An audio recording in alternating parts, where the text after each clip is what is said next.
Hi everyone, welcome to 1% Crime. I know you can't sleep, so I'll accompany you with crime stories that happened all over the world. Before we get to the story, tell me where did you hear it from? And if you like this content, don't forget to like, comment, and subscribe. Let's jump straight into the story. On December 1st, 2022, the Mendoza Criminal Court stood waiting, holding its breath.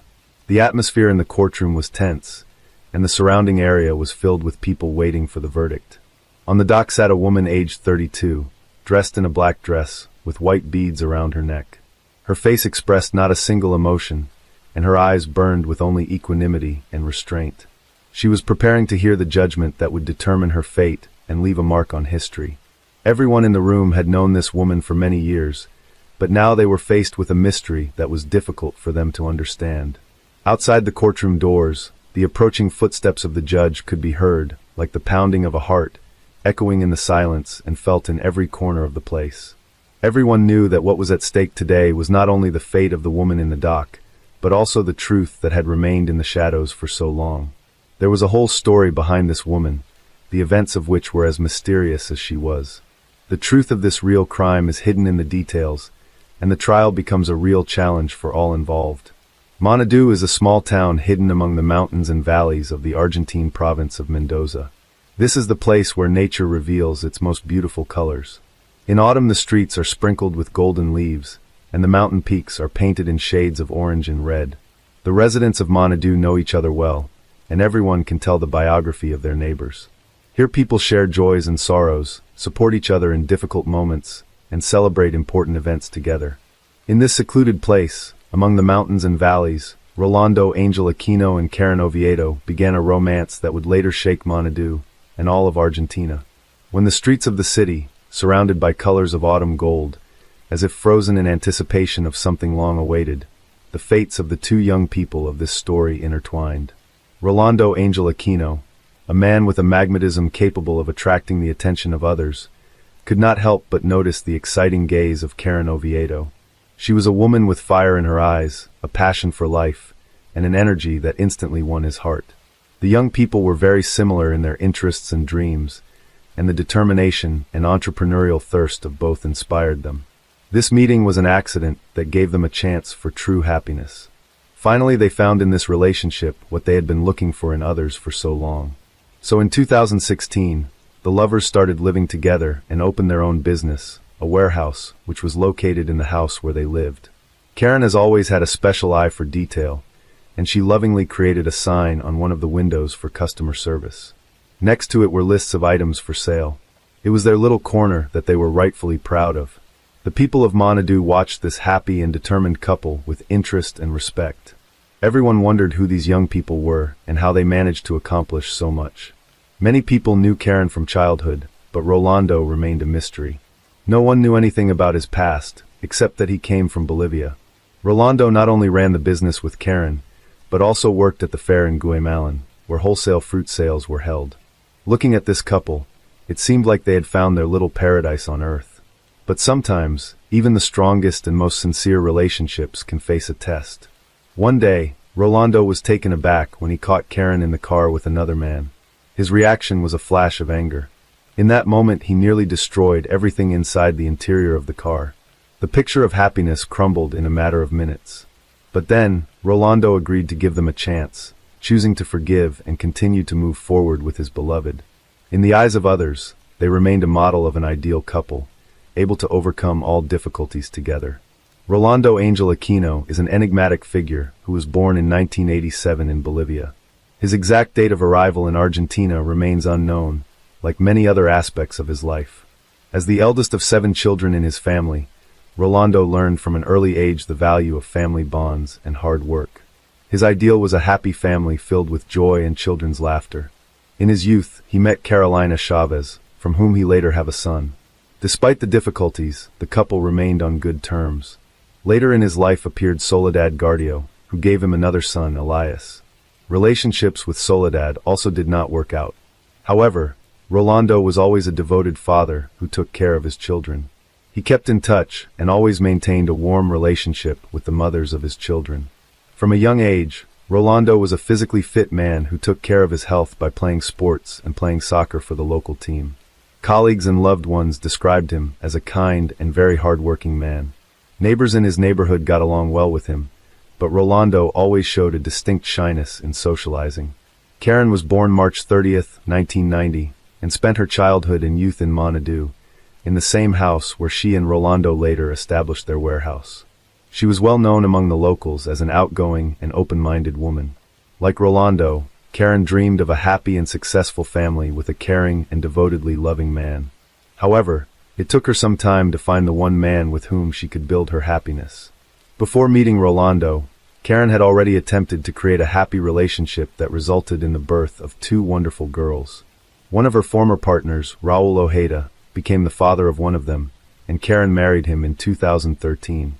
However, as time went on, that marriage was on the verge of breaking up. According to Raul, financial difficulties were one of the reasons for the conflict. Worried about his life and in search of new opportunities, Raul decided to leave his family. On the pretext of buying some necessary item, he fled the city and traveled abroad, changing buses to make it difficult to track his whereabouts. In this way, he sought to evade all attempts to locate him.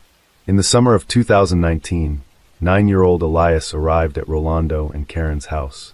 They had many plans for the near future that they wanted to spend together. However, on the morning of July 12, 2019, when Rolando came to wish his son a good morning before leaving for work, he noticed that the boy was not feeling well. The father immediately decided to take his son to the children's hospital to see a pediatrician. There, after examination, it became clear that Elias's condition is critical, and he was immediately sent to the intensive care unit.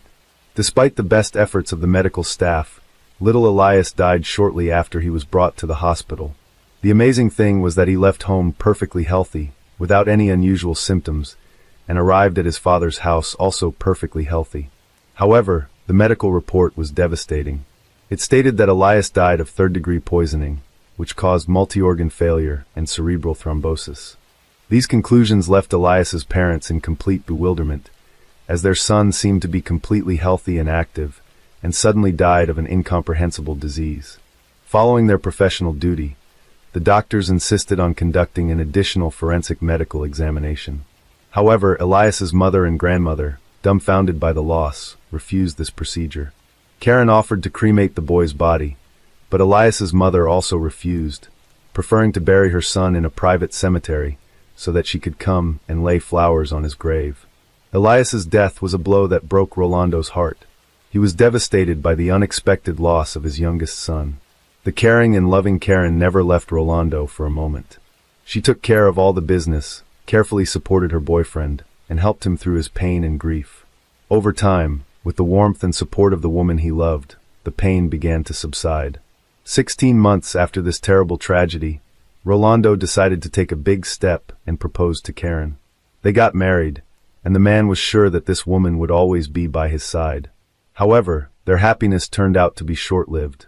On February 6, 2022, Karen returned home after a beauty salon and working out at the gym, and noticed that Rolando began to experience serious health problems. The next day, February 7th, she found a medical ambulance outside their home. Rolando, 35, suddenly felt very ill. After vomiting profusely, he collapsed in the living room of their home, and the housekeeper called for emergency medical help. The doctors allowed Karen to pass to her husband.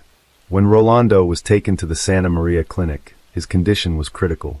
Despite the efforts of the medical staff, the young man passed away on February 9th. The cause of his death was severe poisoning. Given that Rolando was a healthy man who was active in sports, the medical staff began to ask questions of his wife. Karen confirmed that Rolando was taking medication to remove dark spots on his skin. For specialists, this information was highly suspicious. Tests revealed a significant excess of calcium oxalate crystals in Rolando's system, which is a characteristic sign of poisoning by ethylene glycol, the main component of antifreeze for cars. The investigation into this strange and unexpected death of Rolando became a high priority for authorities. The prosecutor's office was actively investigating the neighborhood where the Aquino couple lived. Neighbors became important witnesses, reporting that Karen had repeatedly given her husband some unknown medication. They were aware that she used these medications to go to a party without her husband. However, neighbors also expressed doubts about what happened to Rolando's son, which led investigators to think and consider the theory that Karen may have only wanted to temporarily sedate her husband rather than take his life. However, the findings of the Technology Crimes Unit officers completely ruled out this hypothesis. Requests for various forensic examinations were sent, and Karen, the wife of the deceased, was thoroughly questioned. Many contradictions arose during the interrogation.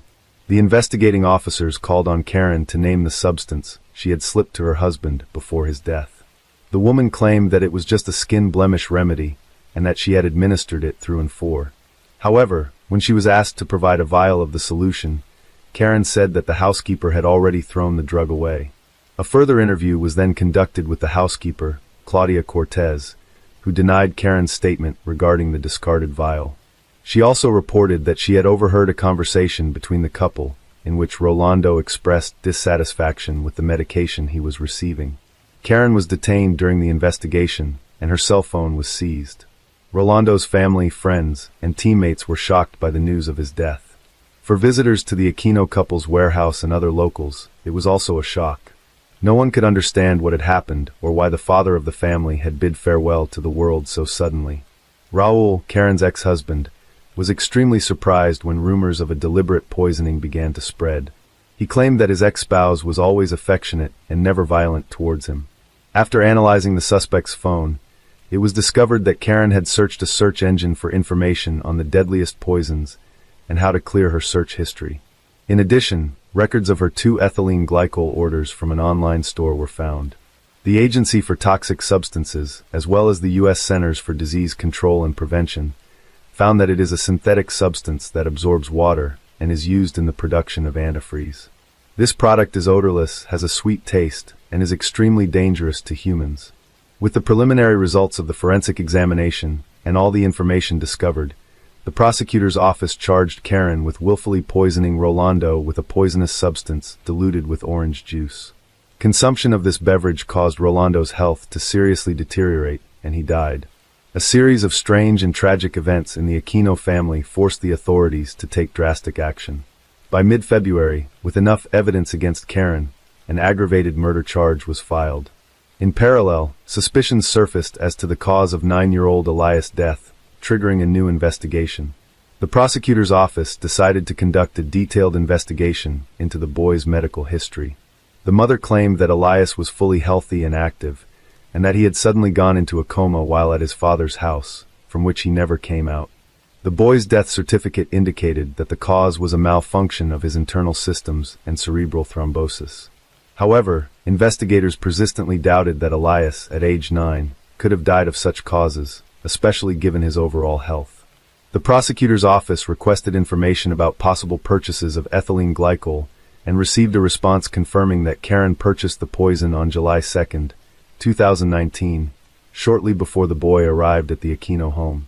Information from Elias' relatives also confirmed that Karen insisted on cremating his body, but the birth mother rejected the idea and preferred to bury her son. The evidence gathered was enough for prosecutor Claudia Rios to file new aggravated murder charges against Karen on March 4th, related to the poisoning of Elias. On March 14th, a judge ordered pretrial detention for the woman, who tried to appeal, but the judge rejected it, affirming that she should remain behind bars until the trial began. That trial began 10 months later, and was an important step in unraveling this complex and dark story. The long-awaited trial began in the Mendoza Criminal Court, attracting public immediate attention. November 28, 2022, was the beginning of the nationwide trial of Karen Oviedo. 2 indictments were pending. The first, led by prosecutor Fernando Guzzo, concerned the murder of Elias, and the second, involving Claudia Rios, touched on the murder of Rolando. When the trial began, Rolando's eldest son, Javier Aquino, who was only 15 years old, appeared as a plaintiff, supported by counsel. Prosecutor Guzzo argued that Karen killed first Elias, and then his father by giving them ethylene glycol mixed with orange juice. This led to the severe poisoning and death of the son and father. Karen's defense representatives sought to refute the charges against her. They argued that Rolando was violent and abusive to their client, and that there was no credible evidence to support the allegations. The defense also stressed that Karen had no motive for the murder. Why would she kill Elias? Obviously, little Elias could not have posed a threat. Karen's attorney pointed out that the house, cars, and business belonged only to her. He also argued that her client had not made any purchases through her phone, and why would she have searched the internet for information about poisons when she had already used ethylene glycol to poison Elias, as the prosecutor claimed? The lawyer emphasized that while the actions that led to the deaths of the father and son are heinous, it does not give the right to indict a person until they are fully proven guilty. The defense attempted to sow doubt among the jury by arguing that the charges against Karen were false, and Karen claimed that the antifreeze purchase could have been made by her partner by hacking into her account. She also claimed she had an alibi for when her husband was poisoned. On February 6th, Karen was not at home when he began having health problems. The defendant, known to the media as the Guatemalan poisoner, was given the opportunity to speak after the initial phase of the trial was over. Judge Diego Liberty allowed her to speak, and Karen passionately argued that she was being accused of a horrific crime she did not commit. It was extremely painful for her to realize this, especially since she was the mother of 2 young daughters. The court hearing continued, and it was the turn of witness testimony that revealed new aspects of the case. The prosecution decided to address several questions to Karen. Prosecutor Guzzo, focusing on key points, asked her if Karen had suggested that her son Rolando be cremated. To this question, Karen responded emphatically that the decision on this matter was not up to her, and she had never made any such suggestion. The prosecution called as witnesses relatives of the deceased to reveal further details of what had happened. Soledad, Elias' mother, told the court that after her son's death, Rolando relayed to her Karen's words, in which she suggested that Elias' body be cremated so that both families could keep the boy's ashes. However, Soledad rejected the idea. She also shared her memories of meeting Rolando at the cemetery, where she was told about Karen's jealousy. According to her, Karen even slept in a separate bed, that the relationship between Rolando and Karen was so tainted that the couple slept separately. Another witness was Carolina, the mother of Rolando's first child. She confirmed that according to her ex-husband, the couple slept separately, but Carolina herself had not had any interaction with Karen prior to the incident. However, on the morning of February 8th, Karen herself called her to inform her that Rolando was sick and in the hospital. Karen told Carolina that her husband had probably taken some medication and was feeling ill. She also asked Carolina to help her unlock her husband's cell phone, claiming that she had suspicions that he was seeing another woman. Carolina was shocked to learn of Rolando's condition, as they had seen each other just a few days ago, and he seemed perfectly healthy. She revealed that when she arrived at the hospital, Karen was already there and had gone to see the doctors. Carolina wasn't allowed inside, so she was left waiting. Later, as she was leaving the hospital, Karen told her that no one else was there and everyone had left. This made Carolina very suspicious, and she demanded an explanation from the doctors, to which the doctor announced that the patient had lost consciousness and was not responding to treatment. Caroline then went to the hospital secretary and complained. After talking to Karen, Carolina learned that Rolando had taken medication for skin blemishes, after which he had had an allergic reaction. She claimed that the medication bottle no longer existed because the housekeeper had thrown it away. All these details added to the mystery of this complex case. The trial continued, and now doctors and experts stood before the jury to present forensic evidence and the results of a psychological examination. This evidence threw light on details that had gone unnoticed earlier. Dr. Ivana Marinelli, a pediatrician at the hospital, described how she cared for Elias in July 2019 when the boy was hospitalized. She described that Elias was brought to the medical facility with severe breathing difficulties and urgently required intubation. He also underwent a CT scan which revealed a deep cerebral thrombosis. Elias was given a course of intensive care. The doctor also confirmed that the symptoms that Elias had were consistent with ethylene glycol poisoning.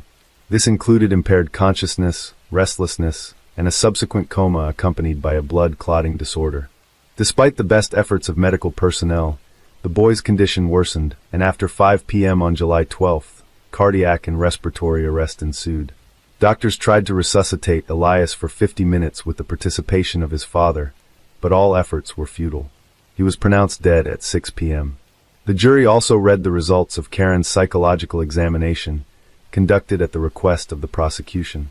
In their findings, the experts emphasized that Karen had lied and concealed the truth. She was presented as a person seeking to create an image of a decent person, but in reality she was characterized as cold and cruel. In their conclusions, the experts also noted that a psychological examination was conducted immediately after Karen's husband's death, but did not reveal any emotional effects related to the loss of her spouse. This raised doubts about Karen's sincerity and characterized her as a cold-blooded and self-focused woman.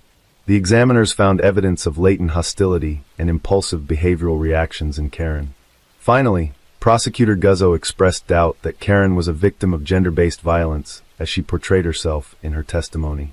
All of this information described the true psychological profile of the defendant. The long weeks of tense waiting and continuous court hearings came to a close. The trial brought many people together in the courtroom, their eyes fixed tensely on the jury and the judge, awaiting the decision that would bring justice to this complex and tragic story. The prosecutor, in moving for a judgment of conviction against Karen, assured the jury that all the evidence gathered strongly suggested that she was the one who planned and committed both murders. She purchased ethylene glycol in cold blood, disposed of the packaging, and disguised it as regular juice. Karen watched her loved ones die without providing help in their moment of suffering. Prosecutor Claudia Rios, who was prosecuting Karen's case for Rolando's murder, provided the court with an ethylene glycol purchase sheet paid from Karen's bank account. The prosecution and the plaintiff insisted that the jury reach a unanimous verdict because that would be the only way to achieve justice in the case. They insisted that Karen Oviedo be found guilty of murder with evidence of extreme cruelty. The defense, on the other hand, insisted that there was insufficient evidence to fully prove her client's guilt. The defense attorney argued that a person can be good or bad, but that it is not always related to the commission of a crime, and that for their client, the death of Rolando and his son was an incredible tragedy and a sad event. However, despite the arguments of the defense, Karen Oviedo has put herself on the list of Argentine criminals who poisoned their victims. After a long silence and tense waiting for the verdict, the jury made their decision. They handed down a unanimous verdict. Karen Oviedo was found guilty of killing Elias and committing the crime with particular cruelty. She was also found guilty of Rolando's aggravated death by insidious procedure. Karen, standing in her black outfit with white beads around her neck, listened to the verdict without apparent emotion. The jury reached a guilty verdict. She was awarded a life sentence in prison. Karen Oviedo, the woman in the dock, tried to escape punishment for the treacherous murders that shook society and left many unsolved questions. Her plans to cremate the bodies of the victims may have been her last attempt to escape the punishment she deserved. However, despite her tricks, the court and jury did not give in and rendered a just verdict. So why did Karen Oviedo kill her loved ones? That remains a mystery. She had everything she needed to be happy. Perhaps the motive lies in the depths of her own soul, in jealousy, self-interest, pride. Karen refused to admit her guilt, which is why the motives behind this horrific crime remain unclear. Karen Oviedo will now face long years behind bars, pondering what dark forces may have so badly ruined her and those around her. July 28, 1996 was a normal summer day in South England. Captain John Coppock and his son readied themselves for a day of fishing on their Brixham trawler, Melcari. After a day of unsuccessful hauls, father and son ventured further into a place called the Roughs. After weighing down the med and tossing it overboard, they waited. Both men felt the familiar drag of a heavy catch. Coppock assumed they must have caught a big fish, and decided it was time to bring the net back to the surface. However, it was not a fish. Crumbed, the men watched as the dead body of a man flopped onto their deck. Coppock immediately alerted the Brixham Coast Guard. The body was badly decomposed. It had been in the ocean for some time. It had been nibbled on by fish, but was impeccably dressed in a long-sleeved shirt, corduroy pants, and brown shoes. Police noted that his pockets had been turned out. There was no identification on him. The only identifying features on the John Doe were a badly smudged tattoo on his right hand and a Rolex watch on his wrist. The body was transported to the medical examiner's office in Devon. The man was estimated to be between 40 and 50 years old. The tattoo looked like a cluster of stars. The only serious injury had been to his head. It was not fatal. A mat, along with other bruising, seemed consistent with being dragged along the seabed before being pulled up into the boat. His lungs were filled with water. It was ruled a drowning, a common occurrence in the area given the English Channel was just off the coastline. Police believed he may have fallen overboard during one of the ferry crossings. The only other possible way forward was to identify him through dental records. If he was a British citizen, they'd be on record if the examiner did just that, but it would take a while. It was by chance a mortuary technician noticed the man's watch. It was a Rolex Oyster self-winding watch that was fully waterproof and required motion to remain active for 48 hours at a time. It was also possible to trace the ownership if it was an original. Examining the watch, investigators were able to determine that the man had drowned on July 20th, 1996, as the calendar features showed the date July 22nd.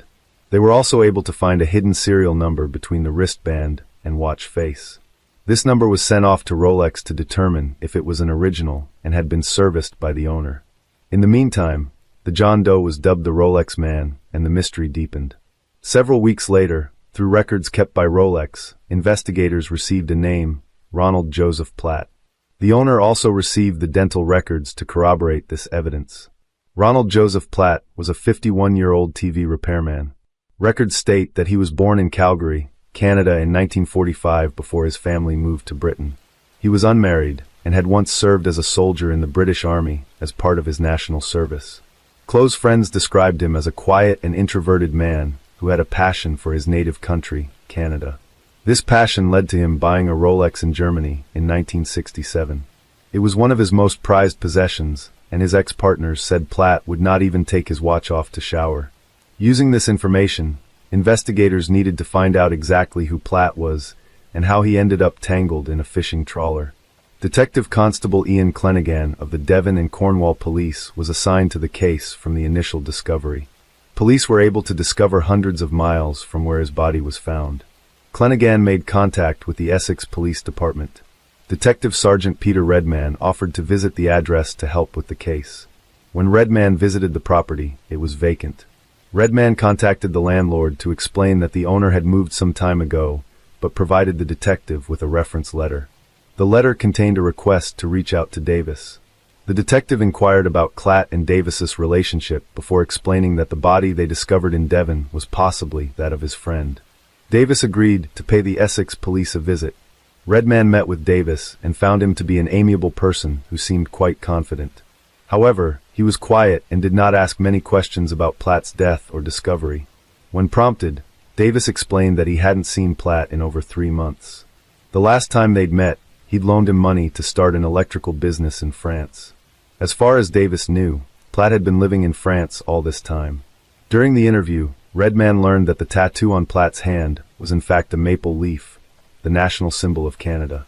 Davis explained Platt's love for the country. Redman received the photo, as promised. Police in Essex were able to wrap up the investigation on their end, landing on the theory that Platt fell overboard and drowned along the channel. This fit the story told by Davis. It was just an unfortunate accident. As the Essex case wrapped up, Clenaghan needed to tie up the loose end on his side. He tried contacting Davis several times, agreeing to this. Redman paid Davis a visit at his home in Woodham, Walter. It was a rural part of Essex with only 4 houses. These houses were not numbered traditionally, but rather each had a name. He knocked on the first door, and an elderly couple answered. When they asked Redman who he was looking for, he gave them the name David Davis. The couple then informed him their neighbor was not Davis, but they were talking about the same man he had met with previously. Redman knew something was wrong here. He contacted Clenaghan back in Devon and explained how by sheer chance he'd just unmasked another chapter to the story. Detectives from both counties now knew there was more to the story than met the eye.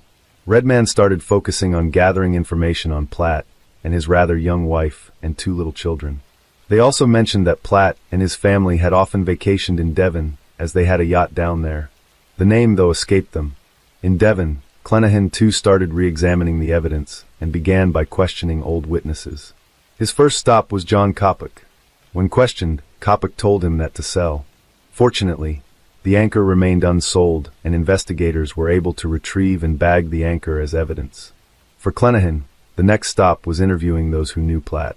He contacted Platt's brother Brian, who told them about Elaine Boys. Boys was Platt's first meeting as a receptionist at a fine arts auctioneer in Harrogate, England. She remembered Davis being tall, engaging and charming. They spoke about Davis moving to Yorkshire, and the topic veered toward employment. Davis wanted Boys to work for his company. She explained that it wouldn't be for long as she and Platt were working as executive assistants for Davis. She then introduced Platt to Davis, and the two men developed a fast friendship. The couple were mesmerized by Davis's grandiose stories and admired his lavish lifestyle. Davis made them an offer to be directors of his company, the Cavendish Corporation. Initially, Boys was a wealthy doctor living in New York who still demanded he pay alimony. By now, the couple developed a trusting relationship with Davis and believed their friend was truly trying to keep his wife at bay. Davis had both Boys and Platt traveling to Europe to broker deals for him and slowly pulled them into the web he was weaving.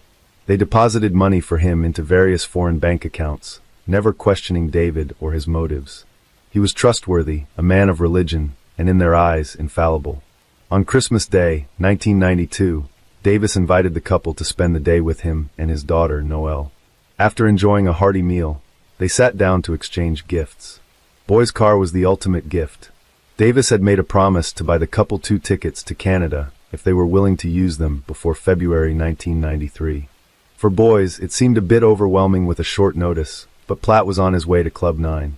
His lifelong dream of returning to Canada was being realized thanks to this generous man he had come to call a true friend. Davis convinced them that it was better they get a start on their new life sooner than later. Davis wasted no time in preparing for their imminent departure. He suggested to both Boys and Platt to have rubber stamps of their signatures made in case he needed to sign any documents urgently. He'd also keep their driver's licenses with him in case proof of identity was required. This didn't seem a tall order for the couple because they trusted Davis, saying he'd just given them the start they needed. And so, in February of 1993, Boys and Platt jetted off to Canada to begin their new lives. Canada did not offer the greener grass that the couple had expected. They'd landed in the country in the middle of winter. Work was scarce and financial troubles soon turned into relationship problems. Boys and Platt tried to make it work, but the growing tension created a rift, and they soon drifted apart. 5 months later, Boys returned to England to attend her sister's wedding as a bridesmaid. She had no intention of returning to Canada. Having become family friends, Davis was also invited to the wedding. There, he spoke to Boys and inquired after Platt. He was upset after hearing that Boys was not returning to Canada and that she and Platt had ended their relationship. Davis tried convincing Boys to give Platt in Canada a second chance. When she refused, Davis suddenly changed tactics. He soon packed up his life and family and left Boys with a mobile number. Their friendship dissolved and soon the calls disappeared as well.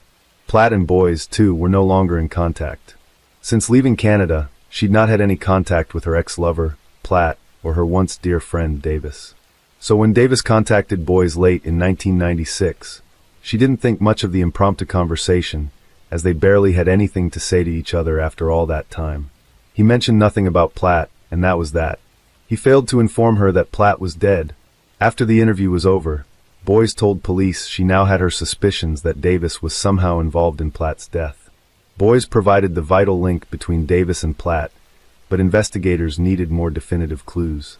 They began talking to witnesses. After the wedding in Harrogate, Davis made a quick escape with his family to Devon. There he began introducing himself as Ron Platt. His daughter was pregnant, and so he introduced people to her as his wife, sometimes calling her Elaine Boys, other times Noelle Platt. It was also coming knowledge that Davis owned a yacht. Adding further suspicion was that witnesses said they had seen Platt and Davis together a month before Platt's body was discovered. They'd allegedly booked into the steam packet in as brothers David and Ronald Platt. By now, police knew Davis was lying about Platt and his knowledge about his death. They needed a final bit of evidence, though. Looking into mobile records, Davis's numbers showed that calls had been made from the same area that the medical examiner estimated the drowning of Platt occurred. Essex police planned a sting operation to arrest Davis on suspicion of Platt's murder.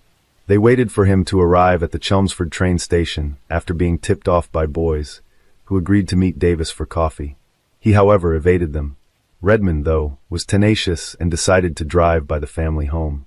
There, he noticed activity, but he did not pounce immediately, calling for backup instead. There was the assumption that Davis might be armed. As they prepared to make their move, a taxi pulled up to the driveway and Davis made a quick getaway as the taxi sped off. Police gave chase and Davis was eventually apprehended. With a gun trained on him, Davis surrendered without incident. Little did police know, this was only the tip of the iceberg. Davis was arrested and his fingerprints taken. Running them through an international database revealed another twist to an already thickening plot. The prince came back belonging to a man named Albert Johnson Walker. He was ranked number 4 on Interpol's wanted list and was Canada's most wanted fugitive. Walker's story begins in Canada 6 years before Platt's body was discovered in the Atlantic Ocean. Born in Hamilton, Ontario on August 9, 1945, Walker always dreamed big. He was a high school dropout with a larger-than-life presence. He worked as a bank teller and spent much of his free time socializing in Ontario. It was during a social event he met his ex-wife after a whirlwind romance spanning all of 4 days. He proposed to her, and they married in 1968. They started a family early, having 3 girls and 4 boys. They raised the family in Paris, Ontario. After years of helping other people with financial solutions, Walker started a freelance bookkeeping business with Barbara. Business thrived, and within 10 years he was operating 6 branches, employing over 30 people. Friends eagerly invested with him. All the while, he was siphoning their money into offshore accounts in both the Cayman Islands and Switzerland. Soon, the cracks started to appear. His marriage broke down following his numerous affairs. The people he was stealing from started asking questions, and in 1990, Walker decided it was time to leave before it all blew up. Telling friends he was taking their then 15-year-old daughter, Sheena, for a skiing trip to Europe, he made his escape. Barbara realized what was going on and, fearing for her daughter's safety, declared her a missing person. Police were on his trail, but it abruptly ended in London. He adopted a new identity stolen from a client. He was now going by David Wallace Davis, and Sheena became Noel. Although he evaded authorities, the name David Davis still linked him back to his true identity. He needed to find a new identity, and the opportunity presented himself when he met Ronald Platt. Platt kept a very small circle of friends, and was obsessed with living in Canada. Walker used this knowledge to his advantage. The wheels were in motion, and Walker finally had the identity he needed. But plans fell through when Platt contacted Walker in 1995. Life in Canada was not the dream he foresaw. He informed Walker that he was moving back to Essex to settle near Davis. The solid foundation Walker was curating started to, again, crack at the edges. Having 2 Ronald Platts in the same area with the same breath details was not going to work well for Walker. So he hatched a plan. Walker had purchased a yacht and named her Lady Jane. He had taken his family and Platt down to Tudney's in Devon to celebrate the launch of the vessel. While there, the men purchased a new 10-pound anchor, which, ironically, became vital evidence in the infestation. After returning to Essex, Walker invited Platt for another weekend down in Devon, just 2 friends, enjoying the coast and some fishing. Walker sailed the Lady Jane out into open water, a safe distance from any onlookers on shore. He then hipped Platt over the head with the anchor, knocking him unconscious. Walker rummaged through his pockets to remove any anticipation before securing the anchor to his belt and tossing him over to a water grave. It was the perfect murder. Except, Walker made one crucial mistake. He forgot to remove the Rolex that unraveled a finely executed plot to escape justice. Walker's trial began in 1998. Evidence presented to the court included the anchor that was discovered in the net with Platt's body. Forensic experts were able to determine that the injury on Platt's head was consistent with the shape of the anchor. There were also traces of zinc found on the belt of the pants that were consistent with the zinc on the anchor. Walker weighed Platt down by securing it to his belt. A search of Lady Jane yielded more physical evidence. Hairs much of Platt were found on a cushion beyond. Platt's fingerprint was found on the carrier bag used to carry the anchor back to Lady Jane. Blood was found near the rails. At his home, Walker's habit of courting did him in. As documents were confiscated, they used to prove his bogus business enterprises and trail of deception.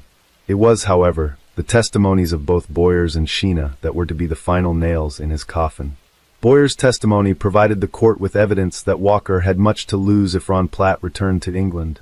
Sheena, however, delivered the final blow. She was unable to provide a solid alibi for Walker on the weekend of the murder. She also confirmed he had been out on the yacht and looked disheveled and agitated when he returned late on the day of the murder. Sheena's testimony opened an entirely new chapter of the saga. She told the court of her life living in fear with her father, his ability to charm, and how she felt as much of a victim as anyone else who crossed his path. When Walker took the stand, he presented a very charming persona to the court. He said that Sheena begged him to take her along. He admitted to fraud and to other crimes but denied killing Platt. The blood found on the yacht was due to Platt bumping his head while they were out fishing, he said. Yet, The jury saw through the lies and took just 2 hours to find him guilty. High Court Justice Neil Butterfield addressed Walker stating, "The killing was carefully planned and cunningly executed with chilling efficiency. You are a plausible, intelligent, and ruthless man who poses a serious threat to anyone who stands in your way." He was sentenced to 15 years to life. In 2005, he was allowed to return to Canada to serve out a sentence. In 2007, age 61, he was given an additional 4 years to run concurrently with a sentence. In 2015, he filed an application for parole but withdrew it at the last moment. Now, at age 75, the Parole Board of Canada has denied him his freedom by revoking his application for day and full parole. He was also denied his request to go to Vancouver Island unaccompanied or a personal development program. It's likely he will never taste freedom again. Walker did, indeed, execute an almost perfect crime. However, karma has a way of catching up. Had it not been for Rollo Platt's genuine Rolex and a string of events that occurred by sheer chance, he may have gotten away with it. The case of Lisa Cecilia Hardham, the fiancée of a tyrant who turned a luxury apartment into a prison. Controlling behavior in couple relationships, unfortunately, is not uncommon and quite dangerous. It manifests itself when a person tries to subjugate and forcibly adapt their other half to their own needs through intimidation, demonstrations of strength and power, as well as humiliation and total control. Often the victim, because of the instilled feelings of fear and guilt, does not realize that he or she is in a destructive situation. The story of a young woman named Lisa Cecilia Hardham illustrates what a relationship with a control freak can lead to. She naively believed that she had met the love of her life, but she herself did not notice how her fiancé became a monster who turned their luxurious apartment into a real prison with 24-hour video surveillance. This case provoked an international scandal and was widely covered in the press. The unfortunate Lisa tried to make Lisa look mentally unstable and cold-blooded crime to pass off as an accident or voluntary resignation from life. However, the perpetrator, despite his money and connections, did not manage to escape responsibility. Now let's understand how her beloved man turned into a monster who hid his inhuman attitude behind care. Lisa Cecilia Hardham. Biography. Family. Early years. Our today's heroine was born in Canada on June 12, 1981 in the suburbs of Toronto, and was the second child in the family. Lisa was brought up together with her older brother, Jason, with whom she has always been very close. They were raised independently by single mom, Joanna. Brother and sister did not remember their father, because he left the family when the children were very young and no longer took any part in their lives. Lisa Cecilia grew up as an active and purposeful girl. From an early age, she was involved in sports. Together with her brother, went to the martial arts section, liked to play soccer and volleyball. But her main passion has always been ballet. She daily visited the dance studio, where she practiced at the bar for several hours. The girl from childhood was tall and slender, but professional ballet classes required the strictest diet, which had a detrimental effect in adolescence. Lisa developed anorexia on the background of eating disorders. For a long time, she kept silent about her problem, believing that she could cope with everything herself. But when her weight approached critically low values, her mother sounded the alarm and put her daughter in the clinic, where Lisa needed to spend several months to restore health and weight gain. After graduating from school, the girl continued dancing classes and also decided to connect her life with the beauty industry. In parallel with her university studies, she got a job as a perfumer in one of the stores of a large cosmetics chain. And in her spare time, she studied the subtleties of makeup and hairdressing, moving to Australia. In 2005, having celebrated her 24th birthday, Lisa decided to make drastic changes in her life. She wanted to go to the other side of the world, to Australia, and there were several reasons for that. Firstly, she wanted to live in a warmer and milder climate, and secondly, Lisa wanted to see the world. She took a 1-year work visa and traveled to another continent. However, with her then flew Joanna, who accompanied her daughter for the first few months to make sure that she was all right and she settled well in the new place. The mother then returned back to Toronto with peace of mind, making sure her daughter could take care of herself. Lisa settled in Sydney, where she rented a cozy apartment and soon got a job at a local small cosmetology company. After her visa expired, she decided to move to Australia permanently. First, she extended her stay for another year and then began to prepare the necessary documents to obtain citizenship of this country. Personal life. As for personal life, in this respect, everything was not easy.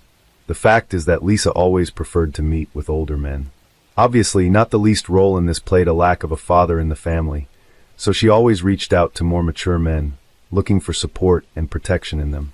In 2006, Lisa successfully interviewed for a job at Sydney Cosmetics and was hired. She soon began in a romantic relationship with a coworker who was almost twice her age. A few months later, they decided to start living together, and Lisa moved into the apartment of her lover. And after a couple more months, the girl introduced her boyfriend to her mom and brother, and they approved her choice. The couple traveled a lot around the world, rested in the Seychelles and Paris, and also visited the famous carnival in Rio de Janeiro. The man even made Lisa a marriage proposal, which she gladly accepted. But about a year after the engagement, the lovers broke up. Lisa did not go into detail about the reasons for this decision, but hinted that too great a difference in age, however, played in this not the least role.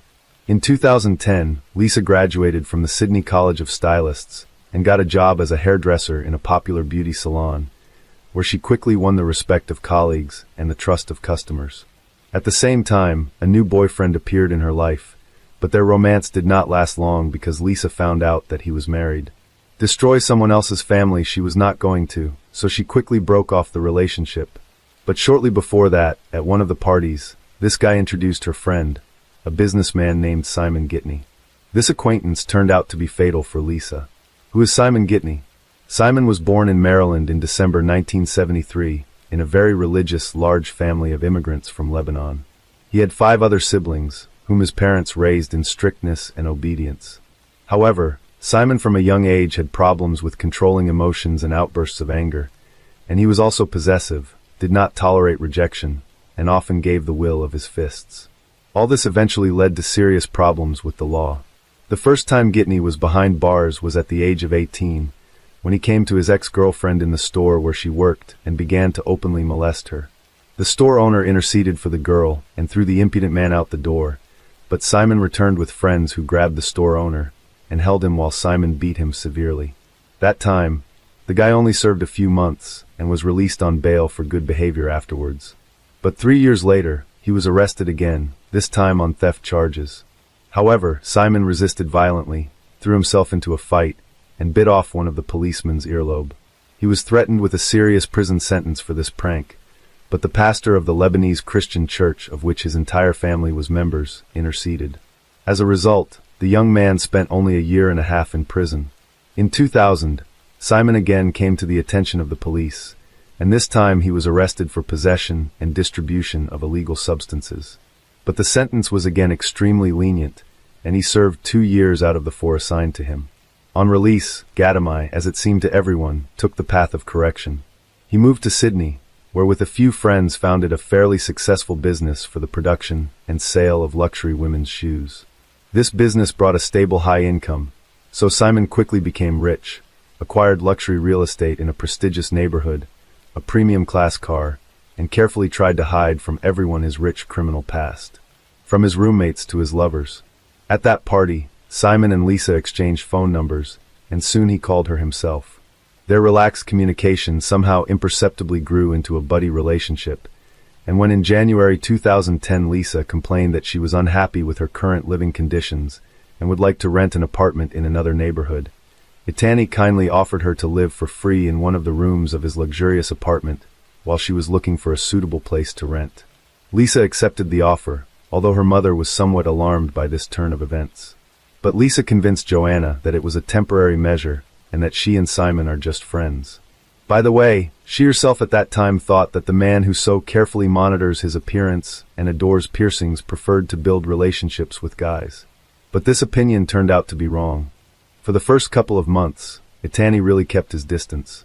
The young people lived in separate rooms, and there was not even a hint of intimacy or romance between them. But gradually they got closer, the so-called spark, and started a romance which quickly gained momentum. At the time of the beginning of their relationship, Simon was 37 years old and Lisa, 28. Simon seemed to her a beautiful prince from a fairy tale. He was sociable, cheerful, spoiled his beloved with gifts, and arranged her pleasant surprises. The couple began to appear everywhere together. In particular, they went together to an elite sports club, which Simon attended regularly for many years. Lisa was sure that finally met her true love and will live a long, happy life with the chosen one. She raved about him to her mother, brother, and friends, and had no idea that this fairy tale would soon end.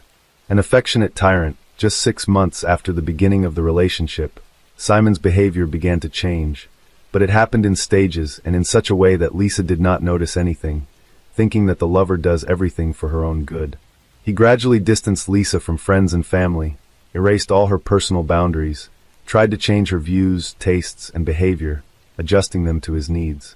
In June 2010, shortly after Lisa celebrated her 29th birthday, Simon began to persistently persuade her to quit her job, claiming that she was not valued there and she could find a better paid position. But Lisa loved working at the beauty salon, where she had many regular clients and was happy with her income, so she didn't understand why she should quit her job and refused to do so. Simon was not satisfied with the refusal, and in August of the same year, he showed up at Lisa's salon, having thrown a loud scandal, which actually forced her to write a letter of resignation. Lisa Hardem was shocked by his behavior, but Jitani assured that it would be better and in general, she can no longer work, because his income will allow them both to live comfortably, nothing to deny themselves. A month and a half later, the couple moved into a new luxury apartment, located on the 15th floor of an elite residential complex. As it later turned out, the room was literally stuffed with hidden surveillance cameras, of which Lisa, of course, did not even guess. Simon gave his beloved an expensive smartphone and laptop, pre-installed on them spyware that allowed him to track all her messages, emails, as well as listen to calls and see all of Lisa's movements. In addition, Simon gained access to her social media accounts and began to discreetly clean lists of friends, delete posts and photos at his discretion, as well as read personal correspondence. Total control. Jitani's control over Lisa increased day by day, but as an experienced manipulator, he made it look as if his girlfriend wanted to do as he told her. Jitani had invaded literally every aspect of her life, leaving no hint of privacy. He forbade Lisa to use cosmetics, claiming that she does too bright makeup, which makes her look vulgar. He also bought her clothes in unsightly clothes in gray and black colors, and all her outfits simply threw away, arguing that they were too revealing and men would stare at her. From the apartment, Lisa went out only accompanied by her lover. They visited together only those places that he himself chose. Simon even forbade her to visit the gym. Instead, he bought several expensive exercise machines, saying that now she could train at home. Lisa's social media friend lists were dwindling by the day, and eventually Jitani convinced her to delete the accounts. Lisa also had no friends left in real life, and all her contacts and calls were closely monitored. Simon only allowed her to communicate with her mother and brother. Last trip home. In December 2010, Lisa decided to fly to Canada to celebrate Christmas with her family. Simon was going to fly with her, but at the last moment his plans were disrupted because of urgent business matters. He didn't plan to let his friend go alone, but she literally begged him, because she hadn't seen her mom and brother for over a year. In the end, he agreed, but set strict conditions and rules, which she had to strictly follow. Jason and Joanna were shocked at the changes that had happened to Lisa over the past year. She was nothing like the bright and cheerful beauty she had been before. She had literally become her own shadow. There was not a drop of makeup on her face. Her luxurious hair was pulled into a ponytail and hidden under a headdress. Her clothes were baggy, unattractive, and completely black. But it wasn't even the outward changes that were the most frightening. Lisa flinched every time the phone rang and instantly grabbed the receiver. It was one of Simon's conditions. She had to answer immediately, at any time of day, no matter what she was doing at that moment. Lisa stayed at her mother's house all the time, refused to see her friends, and hardly ever went out. Joanna was alarmed and frightened by this behavior of her daughter, and she decided to have a heart-to-heart talk with her. Then Lisa burst into tears and admitted that Simon always knows where she is, with whom she communicates, and what she talks about on the phone. Lisa also revealed that Simon doesn't allow her to work, see her friends, go to the gym, or have any hobbies. In fact, she had no friends left at all. Her mother was shocked.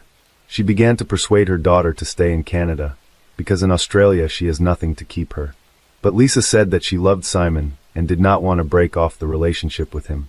Lisa was sure that this is just a transitional period in their relationship, because they have been together for less than a year, and soon he will calm down and loosen his grip.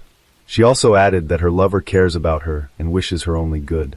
Despite pleas from her family to stay, and attempts to convince Lisa that the relationship was unhealthy, she decided to move back to Australia to stay with Gitney. Lisa reassured her mother, saying that there was nothing to worry about and that Simon loved her and would not hurt her. Prisoner. After Lisa returned, the situation only got worse.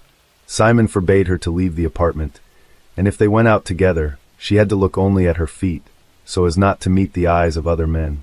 Moreover, Simon began to call Lisa by her second name, Cecilia, because it seemed more decent to him.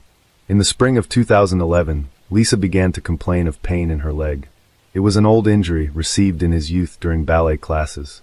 But instead of taking her to the hospital, Gitney hired a female physical therapist who came to their home 3 times a week to give her massages. She soon became Lisa's only friend and confidant, to whom Lisa spoke candidly about the difficult situation she found herself in. On June 12th, for Lisa's 30th birthday, Simon decided to throw a party at the most expensive restaurant in Sydney, but among the guests were only Simon's relatives and people from his inner circle. Lisa, on her own birthday boyfriend, did not allow to invite anyone. At the end of the evening, Simon proposed to Lisa by putting a ring on her finger. Hardem responded with consent and then cried, but all present noticed that these were not tears of joy, but rather tears of despair and hopelessness. Back home, Lisa called her mother and informed her of her engagement, sobbing into the phone. But Joanna was not at all happy about it. She began to persuade her daughter to leave this man and, as soon as possible, to return home to Canada. In response, Lisa only asked her mother never to start such conversations on the phone. At that moment, she already realized that the fiancé was listening to the calls, although she did not know for sure. Escape plan for a while, Lisa tried to distract herself with thoughts of the upcoming wedding and began planning the festivities. When she decided to consult with Simon about something related to the event, he rudely cut her off and told her that he would choose the place, buy her address, and make the guest list. Lisa was utterly crushed, for she had no say even here. During another visit to the physiotherapist, Lisa admitted that she couldn't go on like this, but she couldn't leave because her fiancé wouldn't let her go. Together, they developed a plan according to which Lisa, at each visit of the masseuse, gave her some of her belongings for safekeeping, but did everything so that Simon did not notice anything. On July 28th, Simon left his laptop at home in a hurry, which he usually carried with him everywhere. Lisa took advantage of this and looked into it, and her worst fears were realized. There, she found a spyware program with the help of which the fiancé received all the data from her phone, as well as numerous recordings of her conversations with her mother. But the most horrifying discovery was the surveillance footage from the security cameras located in every room of their apartment. That same day, Lisa, using her physical therapist's phone, called her mother and asked her to come on the next flight to her apartment and take her home. However, Joanna could not leave work so quickly. She needed time to ask for an excuse to switch shifts with one of her colleagues. Afterwards, the woman could never forgive herself for this delay. Back home, Simon immediately realized that his fiancée had taken his laptop and seen the spyware. Lisa cried, trying to figure out why she deserved to be treated that way, but Simon only pointed out that he'd done it for her own good. Accident or murder? The next day, July 29th, a serious conversation took place between the young people, the recording of which was later presented in court. Lisa was in tears and asked to go home, but Gitney calmly and confidently said that this would never happen, asked Lisa to calm down, and claimed that she had mental problems. On the morning of July 30th, 2011, Lisa got up early, got fully dressed, and put her documents and essentials in her purse. She locked herself in the bathroom and called her mother one last time, telling her that if anything happened to her, it would be Simon's fault. Apparently, Lisa wanted to leave the apartment unnoticed while her fiancé slept, but she failed. What happened next can only be guessed. According to neighbors, they heard a scream in the hallway, but did not have time to react because all abruptly hushed. And exactly a minute later, a young woman fell from the balcony of the 15th floor, crashing to her death. Several passers-by on the street also heard the scream and saw a body falling from a height, but did not have time to realize what was happening. According to a guy who was walking his dog that morning and was closest to the scene, he heard a noise and looked up. The eyewitness saw a man holding something large, which he then threw down. When passers-by came to the place of the fall, they saw a young woman lying on the ground, but all attempts to help her were in vain, as she died instantly, having received extensive injuries. 3 minutes later, Gitney, dressed in his pajamas, ran out into the street. He was crying, saying he didn't know how he was going to live his life and claiming that he hadn't caught his fiancée in time. At first glance, it looked like an accident, but Simon himself was quick to claim that his fiancée had voluntarily passed away. A note in his pocket and a frightening video. Strange things began as soon as the body was taken to the morgue and examined. In different pockets were found fragments of a note torn into small pieces with the text, "There are cameras everywhere in the apartment." Probably Lisa was afraid that Simon might find the message, so she turned the note into a kind of garbage and scattered it in different pockets. A check showed that there were indeed a lot of cameras in the apartment, but the hard disk with recordings could not be found, and Simon claimed that there was no video recording at all. A surveillance camera in the communal hallway, on the other hand, captured something frightening. The short clip shows Lisa running out of the apartment and calling for help, but her fiancé grabs her from behind, covers her mouth, and drags her back in. This happened a minute before she fell off the balcony, and it was this scream that the neighbors heard, and Gaetani's laptop was found to contain a recording of a conversation he and Lisa had the night before the tragedy, as well as spyware that Simon used to spy on his fiancée. According to Simon, he and Lisa had an argument that morning, and she became hysterical. She ran out into the hallway screaming, but he brought her back because he didn't want to put on a show for the neighbors. In the apartment, he picked up the phone to call her mother, but Lisa ran out to the balcony at that moment and threw herself down, and he ran after her but did not catch her in time. He claimed that she had threatened to take her own life before, but he didn't take her words seriously. But Gaetani attributed the spy program to his concern for his fiancée's safety. Trial and sentencing. In the course of the trial, Simon was accompanied by already a new pasta, 22-year-old model Rachel Louise, who was just incredibly similar to his dead fiancée. However, later it was said that the girl just wanted to become famous at the expense of this high-profile case, and therefore willingly talked to the press and appeared on television, saying that Gaetani would never raise his hand on a woman.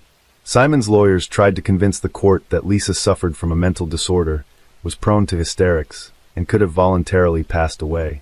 Even a long history of anorexia and treatment in the clinic came up. The defense also argued that the defendant, being short in stature, simply could not physically lift Lisa, who was taller than him, and also could not throw her off the balcony. But this version was refuted by a trainer from the gym, which Simon had attended regularly for many years. According to the trainer, the defendant worked with heavy weights, was much stronger than he appeared outwardly, and could easily have lifted Lisa.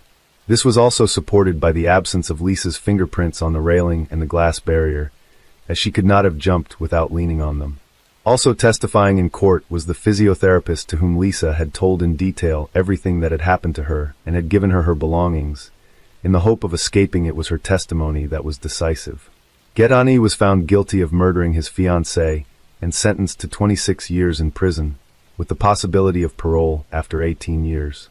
After the verdict was announced, Rachel Louise threw a tantrum and began to insult the judge, for which she was removed from the room. All attempts by Simon and his lawyers to challenge the court's decision were rejected, and the verdict remained in force. Rachel soon dumped her boyfriend, saying in an interview that it was difficult for them to maintain a relationship in prison, but she remains convinced of his innocence. As the world heralded 1993 with joy and resolutions, one man in London set an eerie New Year's resolution of his own, a resolution to become a notorious killer. His target? Unsuspecting men in the gay community. But who was Colin Ireland, and what drove him to declare such a harrowing resolution? Why did he choose to transform a symbol of new beginnings into a dark and twisted game of cat and mouse? Hi, my name is James. Welcome to True Crime Case Files. In today's deep dive, we peel back the layers of one of the UK's most calculated serial killers, a man who sought fame through the fear he instilled. We'll uncover the story of how he executed his plan with chilling precision and overshadowed a bustling city's celebratory spirit by a series of gruesome crimes. To understand the mind behind the moniker the Gay Slayer, we must delve into the past of Colin Ireland. Born in 1954 in Dartford, Kent, Ireland's early life was marked by turbulence, upheaval, and poverty. His childhood, spent in an unsettled home, was the first chapter in a life marked by discontent and detachment. Raised by a single mother, Ireland's formative years were a carousel of different men entering and leaving his life. This instability laid the groundwork for a personality that craved control, a trait that would later manifest in the most sinister ways. His parents were unmarried 17-year-olds. His father left soon after his birth, and Ireland didn't know his identity. Due to his mother's money problems, they had to move a number of times.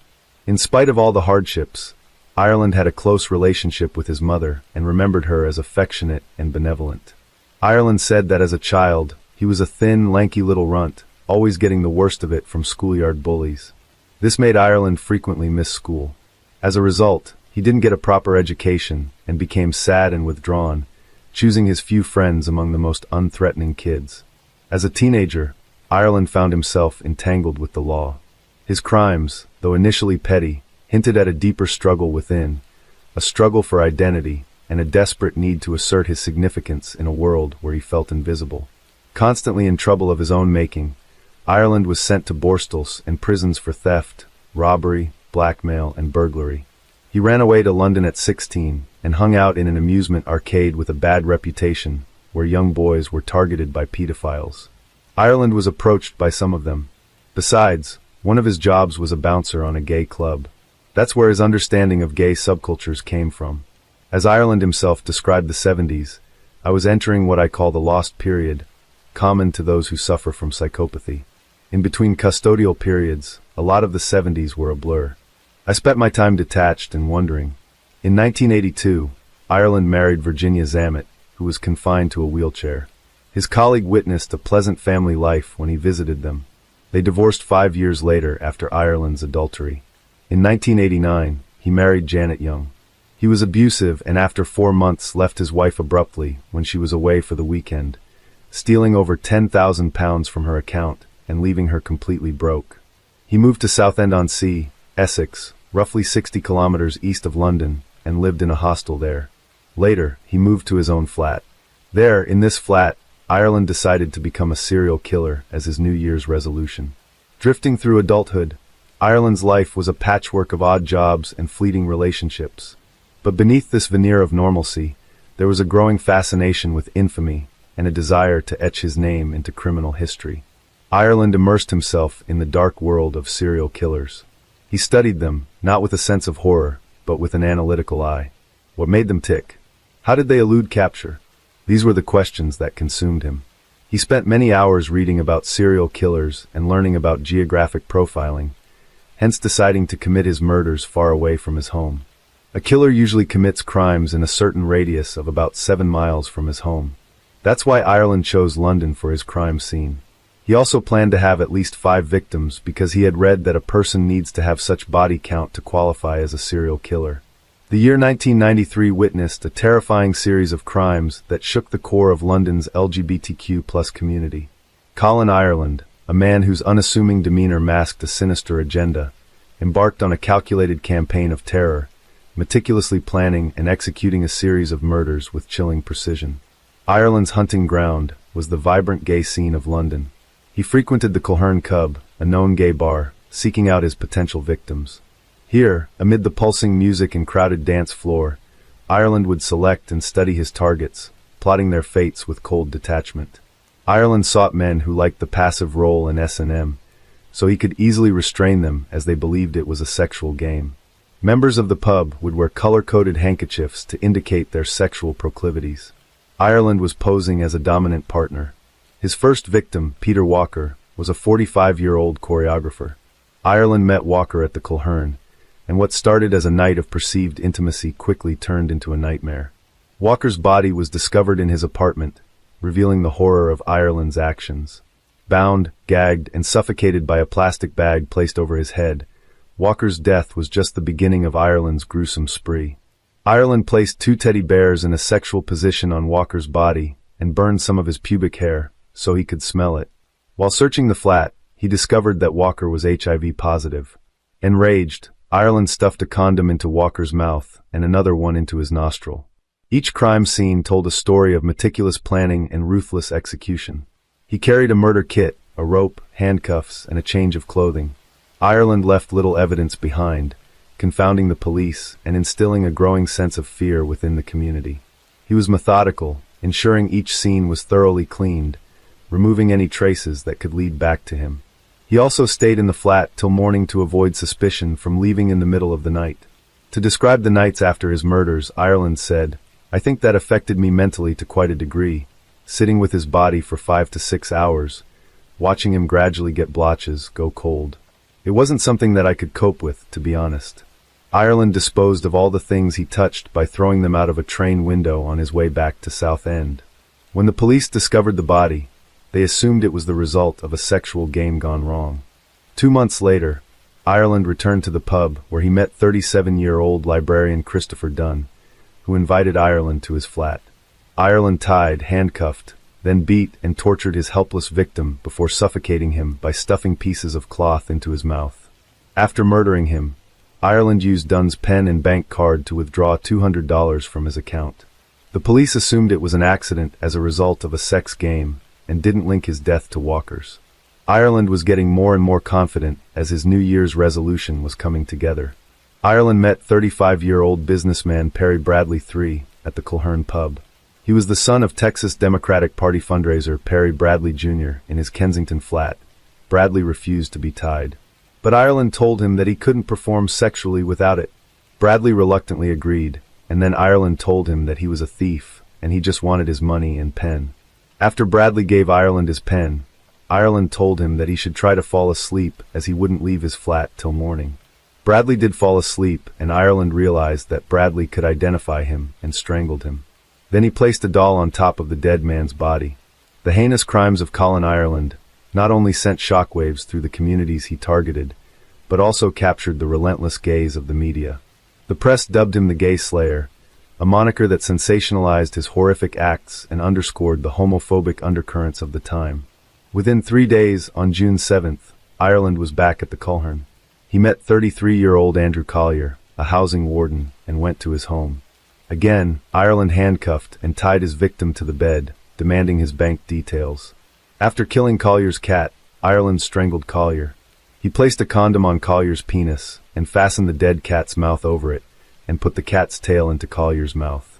On June 15th, Ireland met Maltese chef Emmanuel Spiteri. Aged 41, he cuffed, bound, and strangled his victim, then stayed in his flat watching TV and eating Spiteri's food. After cleaning the scene, Ireland set fire to the flat, but it only caused minor damage. As the body count rose, so did the alarm. The gay community, already marginalized, now found itself in the grip of a predator who walked among them, unseen, unknown, and deadly. But what was the motive behind these abhorrent acts? Was it a deep-seated animosity towards the gay community, or something more cold and calculated? And what were the critical mistakes Ireland made, and how did they lead to his capture? As the death toll rose, London's Metropolitan Police found themselves grappling with a cunning predator. The investigation into Colin Ireland's crimes was a race against time, a complex puzzle that demanded not just diligence, but innovation in the face of a killer who seemed always one step ahead. Initially, the investigation faced significant challenges. Ireland's careful planning and meticulous cleanup at each crime scene left frustratingly few clues. The killer's methodical approach in disguising his identity and movements compounded the difficulty, turning the investigation into a labyrinthine task. Detectives were confronted with a disturbing pattern.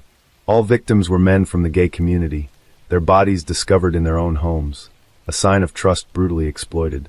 This realization led to a focused investigation in London's gay scene, particularly around the Culhern pub where Ireland hunted for his victims. The breakthrough came from meticulous police work and a stroke of luck.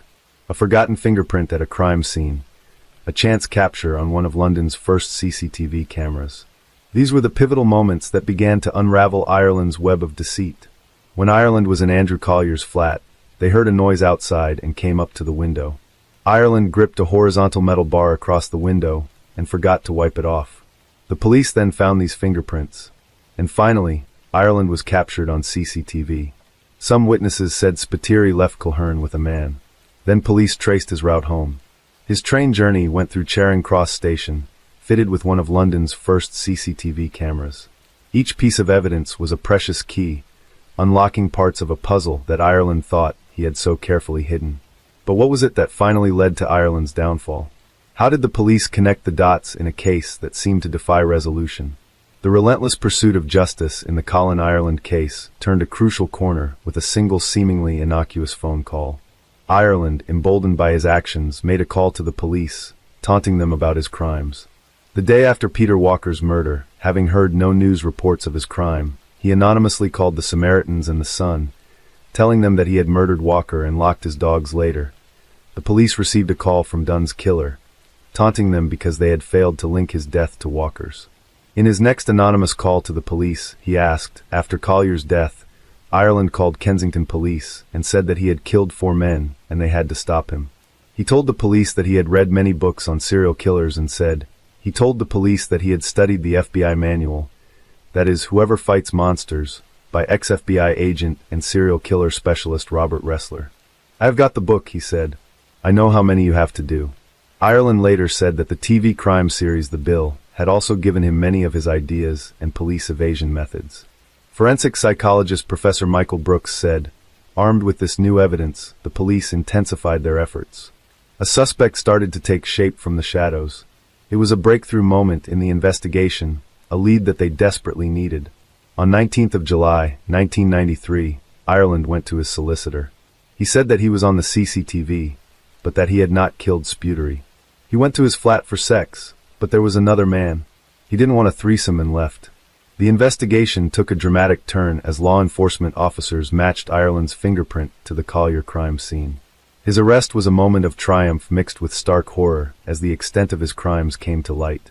Ireland's overconfidence combined with advanced police work and the critical clues helped bring the killer to justice.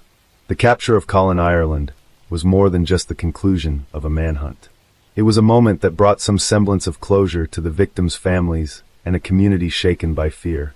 It also opened up vital conversations about the safety of marginalized groups. The trial of Colin Ireland was set to be a gripping chapter in British legal history, raising questions about the nature of evil and the psyche of a man who sought infamy through brutality. What revelations would his trial bring? A legal journey that would reveal the full extent of his chilling crimes was just beginning. The trial was a meticulous dissection of Ireland's actions, each day unraveling more about the man behind the murders. The prosecution presented a case built on a foundation of solid evidence. Ireland, facing overwhelming evidence, made a decision that stunned the courtroom. He confessed to his crimes, detailing them with a cold detachment that sent shivers down the spines of all present. His confession was not just an admission of guilt, but a hair-raising narrative of his calculated and brutal actions. Ironically, pleading guilty to all his murders and confessing, Ireland avoided the publicity he so deeply craved. The heart of the trial, however, lay in the stories of the victims. Their lives, tragically lost, remind us of the human cost of hate and prejudice. Were these 5 murders Ireland's only crimes? Or did he kill others? Serial killers often withhold some of their murders from the police to gain a sense of control over them, even in prison. In January 1993, soon after Ireland's resolution, the police found a dead gay man in his home in Soho. They believed this might have been done by Ireland. However, the gay slayer never claimed this crime. Along with his other victims, a perilous shadow loomed over Hollywood star Tom Cruise. In a chilling twist of fate, Cruise, then at the height of his career and married to Nicole Kidman, narrowly escaped a potentially fatal encounter. According to statements and police files that later surfaced, Ireland had spotted Cruise in a London bar in 1993. Driven by a perilous and misguided belief, Ireland falsely assumed Cruise to be gay and plotted to make him one of his victims. The killer's sinister plan was unexpectedly thwarted. Cruise, possibly sensing something amiss or merely coincidental in his timing, left the bar abruptly, eluding Ireland's grasp. Ireland's conviction was a foregone conclusion, but the sentencing phase was a crucial moment. The judge, in a powerful address, condemned Ireland's actions, emphasizing the gravity and premeditated nature of the crimes. The judge called Ireland exceptionally frightening and dangerous. He said to him, "To take one human life is an outrage. To take 5 is carnage. In my view, it is absolutely clear you should never be released." Ireland was sentenced to 5 counts of life imprisonment for the murders. But the story does not end with Ireland's conviction. There are unconfirmed rumors that Ireland strangled his cellmate, a convicted child killer, in Wakefield Prison, Yorkshire. After that, he was transferred to maximum security lodgings at Whitemoor Prison, Cambridgeshire, into a private cell of his own.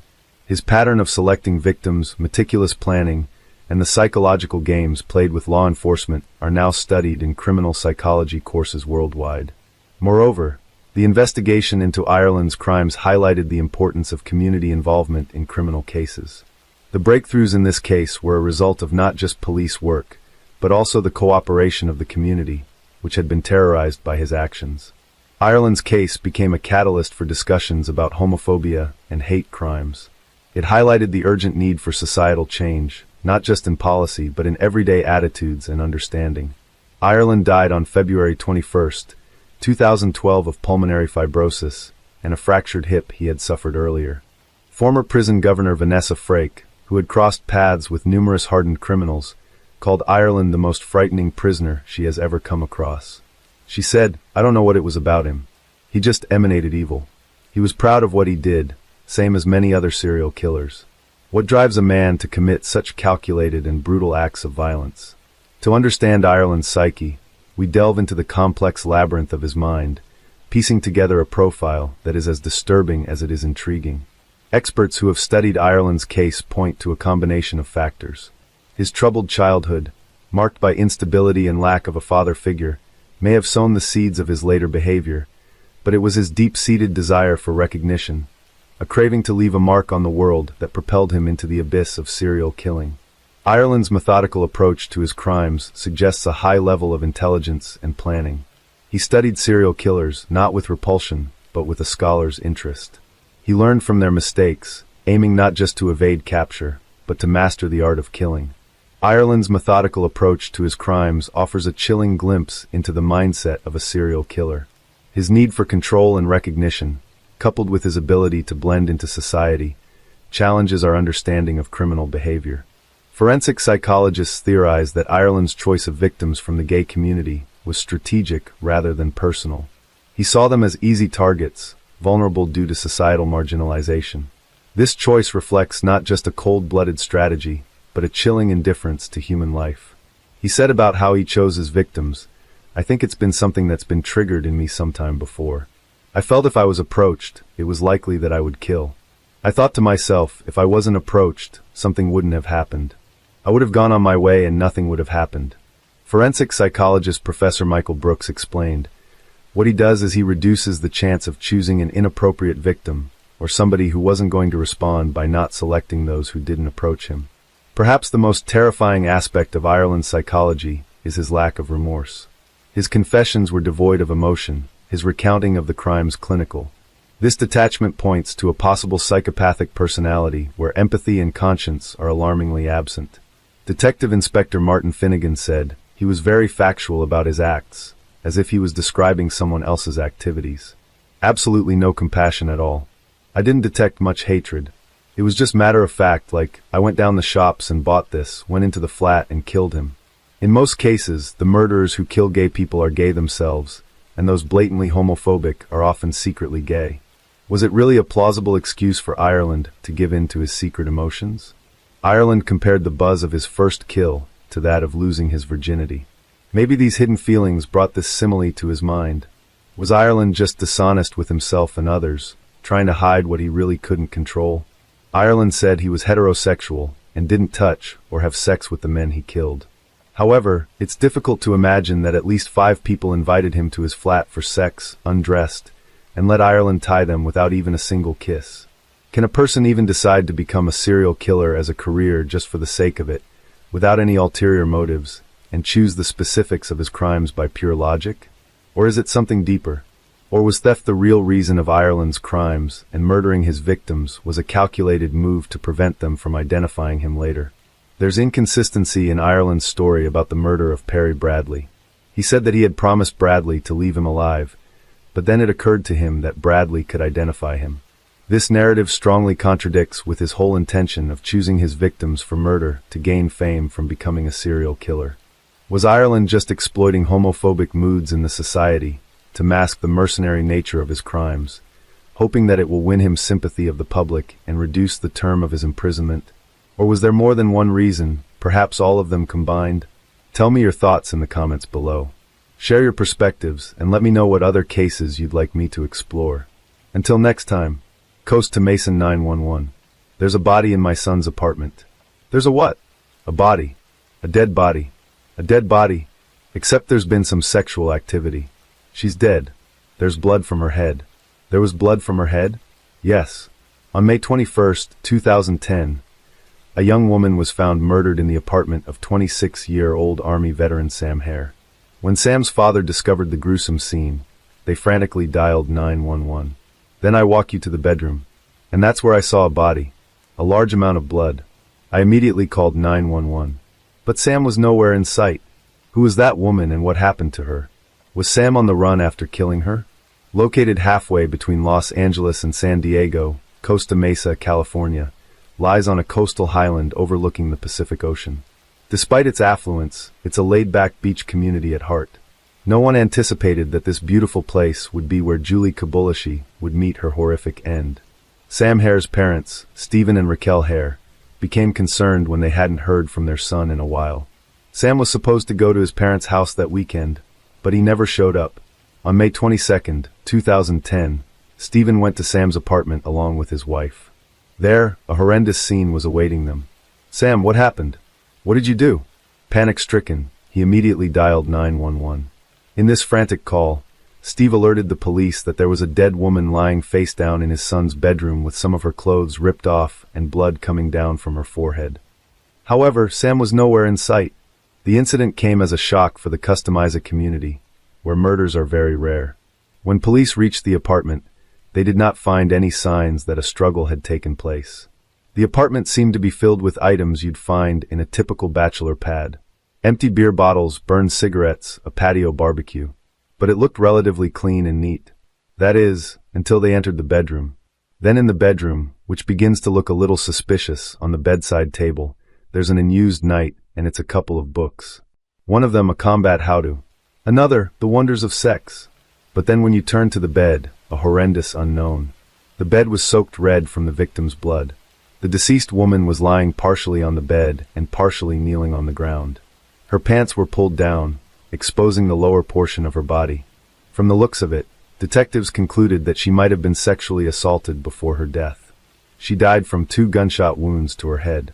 There was also a knife on the bedside table, but it appeared to be unused. Strangely, she was wearing a tiara, and scrawled on the back of her sweater were the words, "All yours." Her bag was found in the kitchen. From her driver's license, detectives identified the victim as 23-year-old Julie Kabushi. Julie Kabushi was born on Valentine's Day, 1987, to Japanese-American parents Jun and Masa Kabushi. Ju was the third of 4 children and their first daughter. She'd always been referred to as my Valentine girl by her parents. From a very young age, Julie took a keen interest in dancing music. Her mother said Julie started tap dancing when she was just 5, and that passion only grew over the years. According to her friends and family, she was a pleasure to be around. Her goofy and bubbly personality made everyone laugh. Not only did she exude positivity, but she often bent over backwards to help a friend in need. On one hand, she respected her Japanese culture, but on the other, she was a free-spirited, all-American girl. After graduating high school from the Orange County School of the Arts, Julie went on to study fashion design at Orange Coast Community College. Here, she met 26-year-old Sam Hare, and the two became close. She also tutored him in anthropology. She did not know that her kindness would cost her life.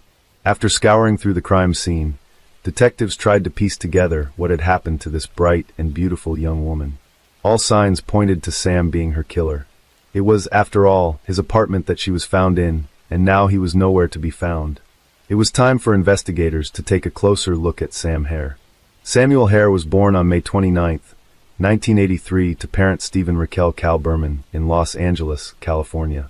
As the only child to his special education teacher father and stay-at-home mother, Sam was doted on. He was very close to his parents, visiting them often, even after he'd moved away. Although Sam's physical stature was big and strong, his friends described him as a big teddy bear. He was a fun-loving and easygoing guy.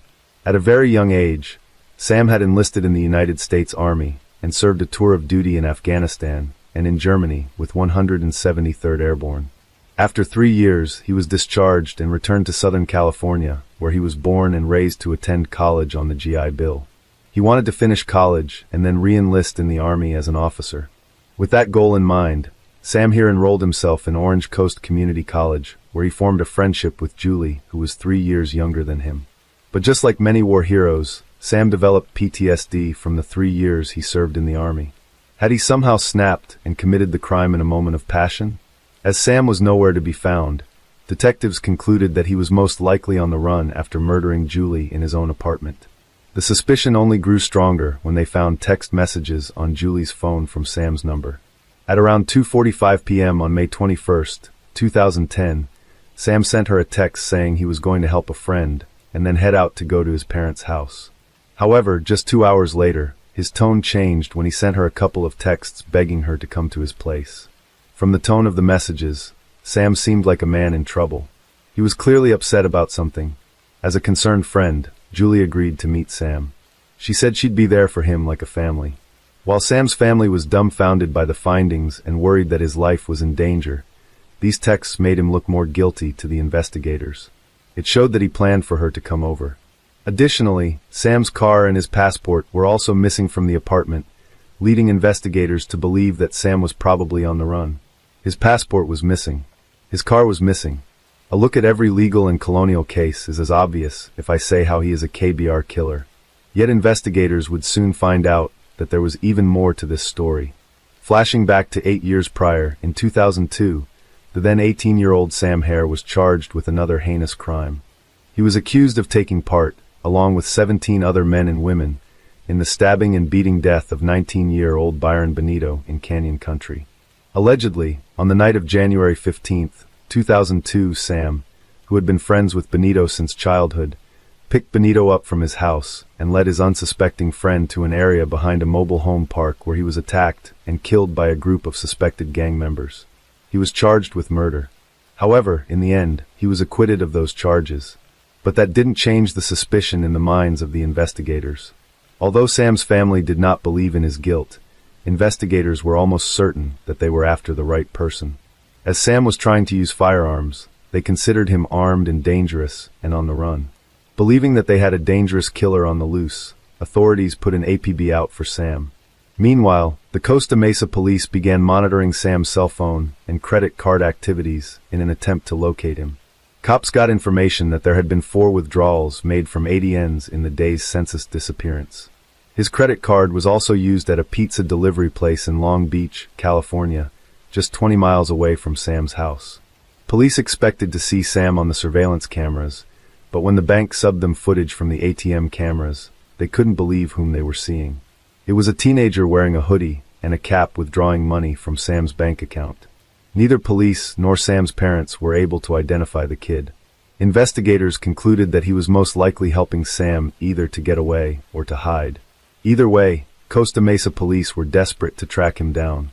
On May 26, 2010, they received information that his credit card had been used at another pizza delivery, and they set about tracking the delivery driver. After obtaining the delivery address from them, police headed to the address to apprehend Sam, thinking that they'd finally found his hideout spot. When police stormed the house, expecting to find Sam, they instead found 17-year-old Wesley Freelich along with some of his friends. Although suspected earlier, authorities almost immediately ruled out Wesley as a suspect, but he did still have Sam's credit card in possession. The teenager depicted a shocking story that investigators were not anticipating hearing. He was, in fact, given the credit card with full instructions to withdraw cash. However, it was not by Sam. He didn't even know Sam. Daniel Wozniak, a local theater actor whom Wesley met through community theater, had given them the credit card. Wozniak told Wesley that he was a bail bondsman and needed to collect money Sam owed. Perhaps any other person would have declined it, but as Wesley looked up to Wozniak as an older brother, without realizing the gravity of the situation, the 17-year-old boy agreed to help. In total, $1,900 was withdrawn from the account. The name Daniel Wozniak did ring a bell for investigators, as they'd found an invitation to his upcoming wedding in Sam's apartment. But who was this Daniel Wozniak, and what was his connection to Sam? Did he help Sam to get away, or was he an accomplice to the murder itself? Several questions were yet to be answered. 38-year-old Daniel Dan Patrick Wozniak was born on March 23, 1984, as the youngest of 3 boys. Daniel spent a lot of time with his grandparents after school due to his parents' long work hours. Dan grew up in a luxurious home, and the family often took expensive vacations. He was described as a good kid in school who mostly got very good grades. He used jokes, singing, dancing, and magic tricks to get attention from people. He loved to be the center of attention.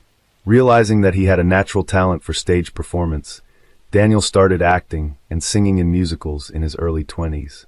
He was pretty casual about his plans for the future. He could never hold a job for long, which forced him to move from job to job with very low pay. However, as years passed, he kept his passion for acting alive and continued to work in theater. It was here, in one of his musicals, that he found the woman of his dreams, a fellow actress. After briefly dating, they decided to marry. On May 26, 2010, when police tracked down Wozniak, he was enjoying his bachelor party in Huntington Beach, California. But how was Daniel Wozniak linked to Sam Hare? As it turned out, he lived in the same apartment complex where Sam lived. Assuming that Wozniak had either helped Sam flee or hide, or had been complicit in Julie's murder, cops barged into the private bachelor party for Wozniak with an arrest warrant. The blood drained from his face as soon as he saw the cops, leading the detectives to believe that he knew more than he was letting on. Police took him into custody for questioning. In the interrogation room, at first, Wozniak claimed that his only crime was participating in credit card fraud and covering for Sam.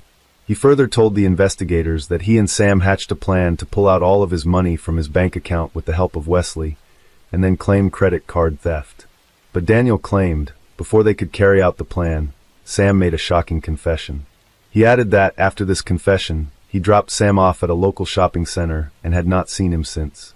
Nonetheless, detectives believed he was still covering for Sam, and that he had more involvement in Julie's murder than he told the investigators. So detectives tried a different strategy.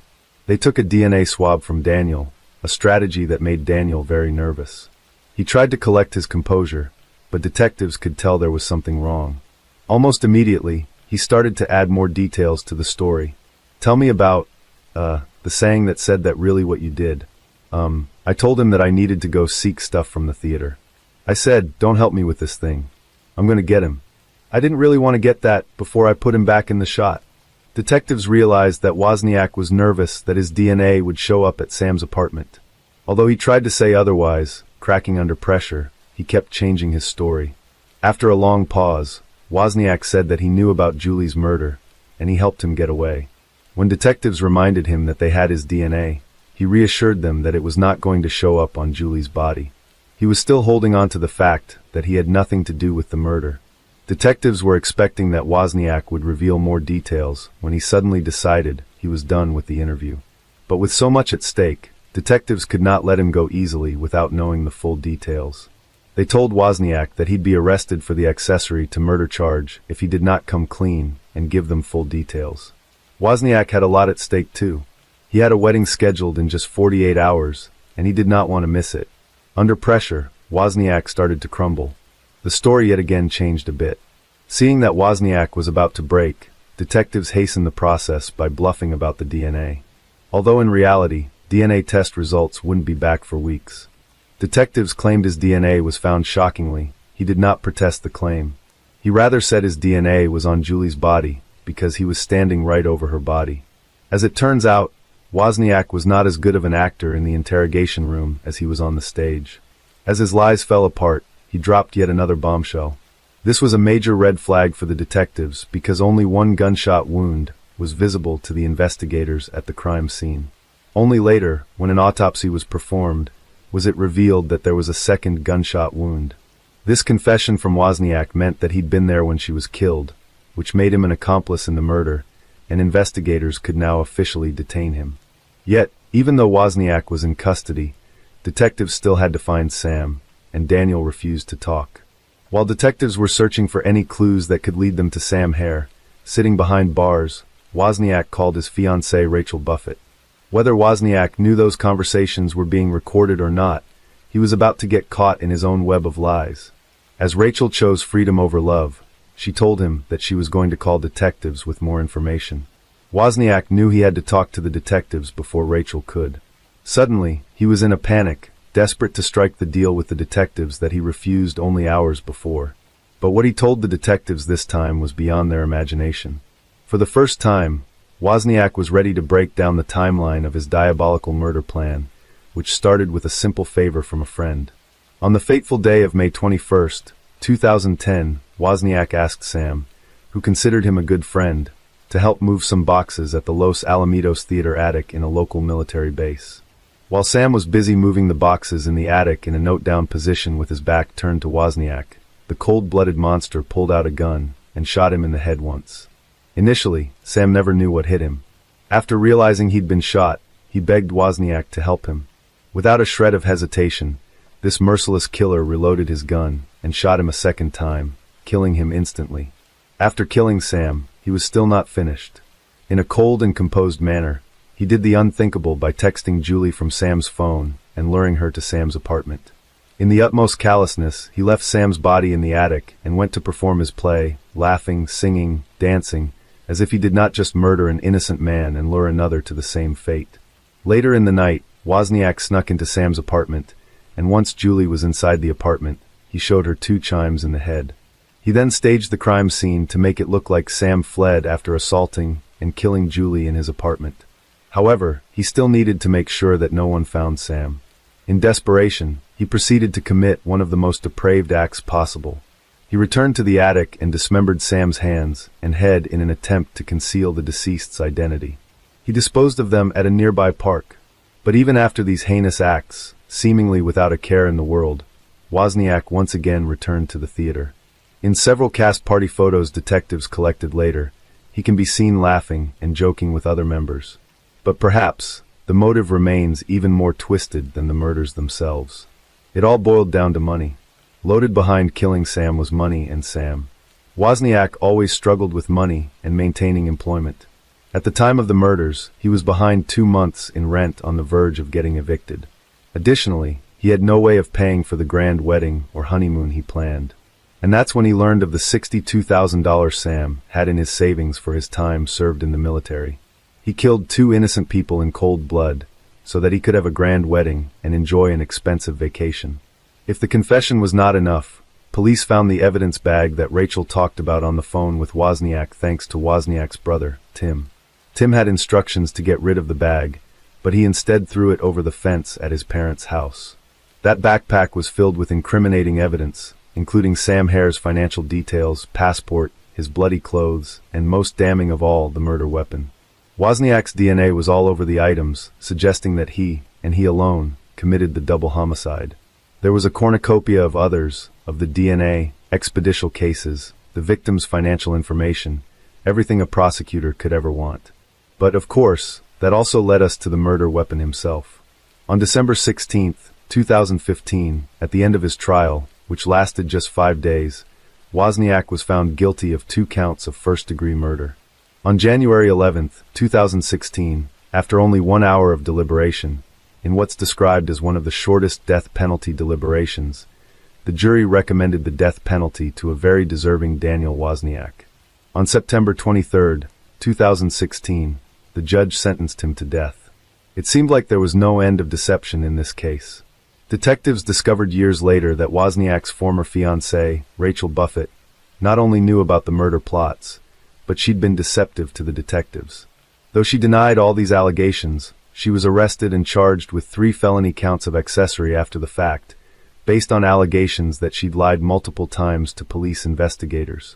On September 12, 2018, she was convicted on 2 of those counts with a maximum possible sentence of 44 months, and on November 8, 2018, was sentenced to 32 months behind bars. She was released from jail sometime in 2019. Life snatched away from 2 innocent people. Life destroyed for their family members. And all of this, just so one maniac could have his dream honeymoon. The only closure that the families can get from this is that this monster is spending his last days where he can't hurt anybody else. This case is of India's first famous perfume expert, Monica Good. The reason for Monica's murder and the method used by the killer shook the entire India. The date was actually October 6, 2016. Monica Gurdy resided in the village named Sangolda in the famous state of Goa in India. Goa is known for its famous beaches, culture, climate, and historical places. Besides, here you can also get a chance to witness colorful architecture, greenery, and beautiful sunsets daily. Actually, Monica lived in a 3-bedroom rented apartment in a society named Supna Raj Valley in Sangolda village. As usual, at around 9 to 10 in the morning, Monica's maid arrives at her house and rings the doorbell of Monica's apartment. However, there is no response from inside. Then, the maid rings the bell again, but still no response.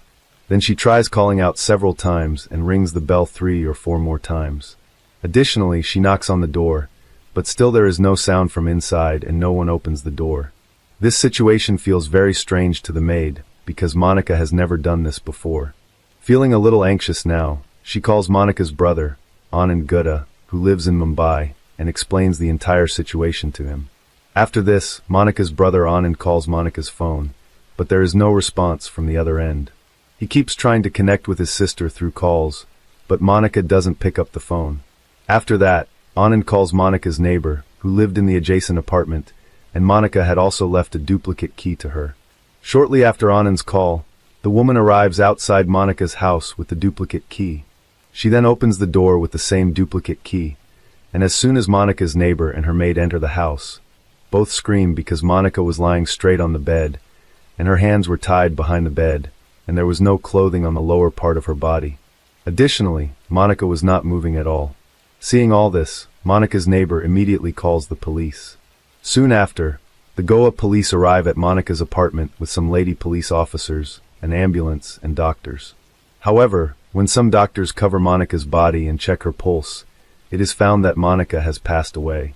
Afterwards, the dead body is sent for post-mortem, and then the room is searched. The police searched the room, but the surprising thing was that there was no evidence of forced entry anywhere in the entire apartment. There were eggshells in the room, suggesting they had been eaten recently. Then Monica's purse was checked, but apart from some debit card bills, the police found no evidence in it. Now, to find evidence, the police consider examining all the CCTV footage in the society, but then they find out that there are no CCTV cameras installed in that society. Besides this, the police also question the people living in Supna Raj Valley. However, nobody has seen any suspicious person entering or leaving Monica's house in the past day. Nevertheless, the police also investigate from the angle of theft, but nothing was missing from Monica's flat that could indicate that this murder was committed for theft. Looking at all these things, the police believe that whoever murdered Monica had some information about her, because no one forcefully entered the flat and nothing was stolen from the house. However, Monica was married, but due to some disputes, she had been living alone for a year. Therefore, the police's suspicion first falls on Monica's husband, Bharath Ramanrutham. After that, the police interrogate him about this murder, but nothing comes to light during the interrogation that would make them suspect him. In fact, Monica was the daughter of a former judge in Mumbai, Ramesh Kurta, and she was initially a photographer, but later she started researching on perfumes. After this, in a short span of time, she became a successful perfume expert. Due to her profession, Monica was quite famous not only in her society, but also throughout the city, often seen hobnobbing with big businessmen. Therefore, as soon as news of Monica's murder surfaced, the entire state of Goa was in shock. At that time, this was the news running on every news channel in the country, and the public wanted to know who the mystery killer was. Meanwhile, Monica's post-mortem report also arrives, revealing that Monica died due to suffocation, and it also becomes clear that she was raped. Anyway, the police had investigated the case from every angle so far, but they had neither found any suspects nor any clues.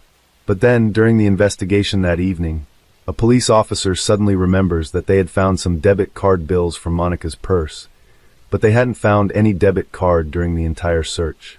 Afterwards, the Goa police approached the bank regarding the bills of that debit card and request to check the transaction details of that card. It is found out that on the morning of October 6th at 6 o'clock, this card was used at an ATM in Porvorim area. Porvorim is merely 4 to 5 kilometers away from Supna Raj Valley. Following this, the police instruct the bank to keep an eye on this card and also scrutinize the CCTV footage of the ATM in Porvorim. The face of the boy who withdrew money from that card was captured on the ATM camera. Subsequently, with the CCTV footage in hand, the Goa police reached Supna Raj Valley. As soon as the local CBIS footage, they recognize the boy shown in the footage immediately and identify him as Raj Kumar, who used to be the old security guard here.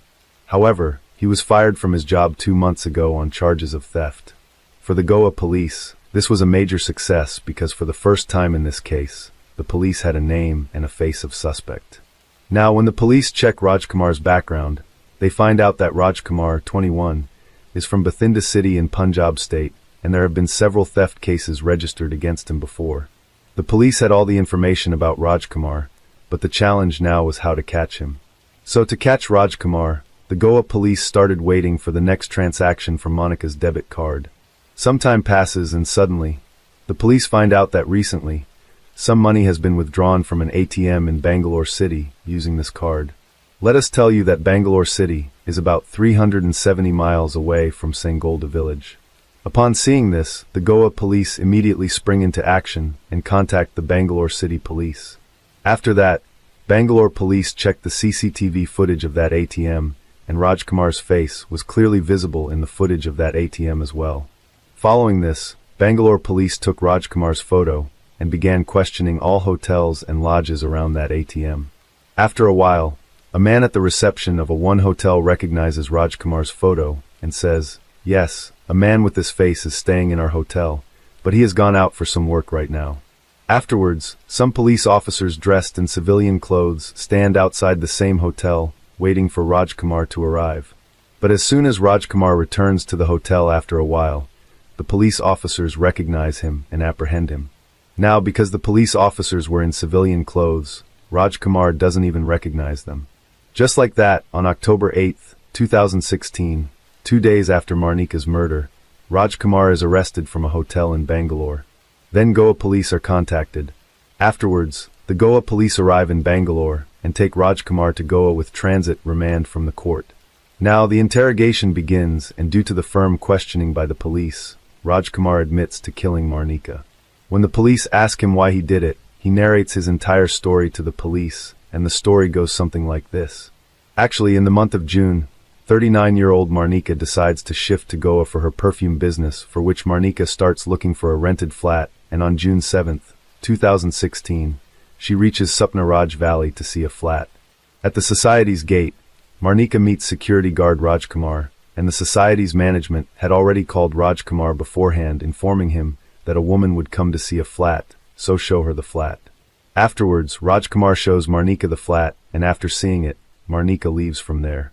But what happens here is that during showing the flat, Rajkumar falls in love with Marnika unilaterally. Now day and night, he kept thinking only about Marnika. About 4 to 5 days pass like this, and then one day Rajkumar becomes very happy, because that day Marnika had come to shift to Sapna Raj Valley with her belongings. After that, Marnika tells Rajkumar that the flat he showed her, he has taken that flat. Now because Rajkumar was very happy, he himself, with the help of 2 people, delivers Marnika's belongings to her apartment.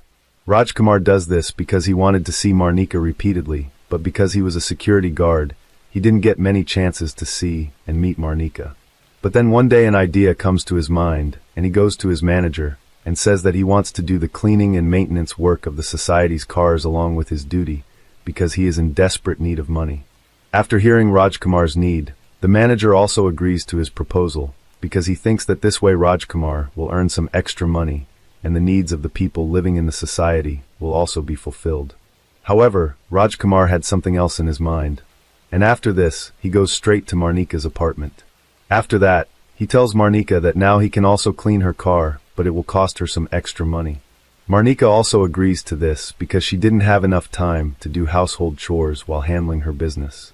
Now Rajkumar started cleaning Marnika's car, and would use the pretext of exchanging keys to also visit Marnika's apartment, where he would see Marnika 3 or 4 times a day. But it was due to the cleaning of this very car that one day Rajkumar loses his job. It so happened that one day Marnika's umbrella went missing from this car. Marnika asks Rajkumar about it, but he says he didn't see any umbrella in the car. After this, Marnika complains to the society management and says that today not only my umbrella, but many other persons' things have gone missing just like before. If such incidents continue to happen in the society, it will tarnish its reputation. Now, after hearing Marnika's complaint, the society management takes this matter seriously and begins an investigation. It is then found out that only Rajkumar used to open Marnika's car for cleaning besides Marnika herself. After that, a search is conducted in the guard room where Rajkumar used to stay, and Marnika's umbrella is also recovered from there. Now, since thefts were already a concern in society, after Marnika's umbrella is found, suspicion falls entirely on Rajkumar.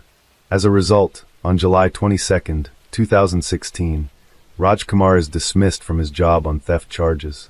From here, the story takes a new turn. While Rajkumar had deeply loved Marnika before, now he starts to harbor a significant amount of hatred towards her. However, after being dismissed from his job, Rajkumar leaves and starts working as a laborer in the Ponda area of Goa. But even there, he only works for a few days. During this time, he meets Marnika twice and asks her to withdraw the theft complaint, but Marnika flatly refuses. Now, hearing this, Rajkumar gets even angrier, but he couldn't do anything at that moment. After that, Rajkumar arrives in Chennai in search of a job, then goes to Mumbai from there, and finally spends some time working in Pune city. Everywhere, Rajkumar earns his living by doing odd jobs, but when he doesn't find any decent job anywhere, he returns to Goa on the 2nd of October, 2016. But this time, he had something planned in Goa. There was still a lot of hatred against Marnika in his mind. The very next day, that is, on the 3rd of October in the afternoon, Rajkumar reaches Sapnaraj Valley again. He enters the society through the main gate, and by chance, no one sees him entering. Then he goes straight to Marnika's apartment below, but he notices that Marnika's car is not parked there. Seeing this, he understands that Marnika is not at home at the moment. However, instead of leaving from there, Rajkumar decides to wait for Marnika to arrive in the society. Now, because Rajkumar knows every route in the society, he decides to hide on the terrace of the society because generally, no one comes to the terrace. Meanwhile, Rajkumar keeps looking down repeatedly and checks Marnika's car, but even after the whole October 3rd passes, Marnika's car is not seen. Then the next day, October 4th comes, but Marnika's car still doesn't show up, and then October 4th also passes. On October 5th, Marnika's car was checked several times by Rajkumar since morning, but it wasn't seen. Now, it had been almost 2 days since he stayed on the terrace. There was neither food to eat nor anything to drink on the terrace during this time. Many times, Rajkumar felt like leaving from there, but the fire of revenge didn't let him go, and fueled by this vengeance, Rajkumar spent more than 48 hours hungry and thirsty on the terrace. Around 3 to 3:30 p.m. on October 5th, 2016, Rajkumar came down once again, and this time he saw Marnika's car parked. This meant that Marnika had returned home. Seeing this, there was a strange smile on Rajkumar's face, but then he went back to the terrace and started waiting for darkness.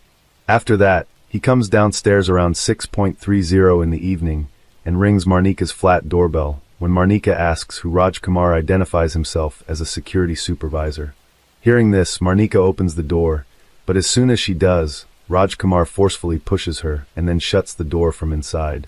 Before Marnika can comprehend anything, Rajkumar takes out a knife from his pocket and warns her, "If you make noise, I'll stab you." Still, Marnika screams loudly to protect herself, but Rajkumar covers her mouth with his hand. Then Rajkumar takes Marnika to the bathroom, intimidating and controlling her. After that, he forcefully takes Marnika to the bedroom at knife point, lays her on the bed, ties both her hands behind the bed first, then ties both her legs as well. Now, Rajkumar demands money from Marnika at knife point. Upon seeing herself trapped, Marnika also gets very nervous, so she tells the Rajkumar, "Take all the money in the purse." After that, the Rajkumar empties Marnika's entire purse. About 4,000 Indian rupees come out of the purse like $48, but the Rajkumar's desire is not satisfied with that, and he asks Marnika for more money. So Marnika says, "I only have this much money right now. If you need more money, I have a debit card, take it and withdraw money from the ATM." The Rajkumar didn't know how to use a debit card. Still, he learns from Marnika how to use it.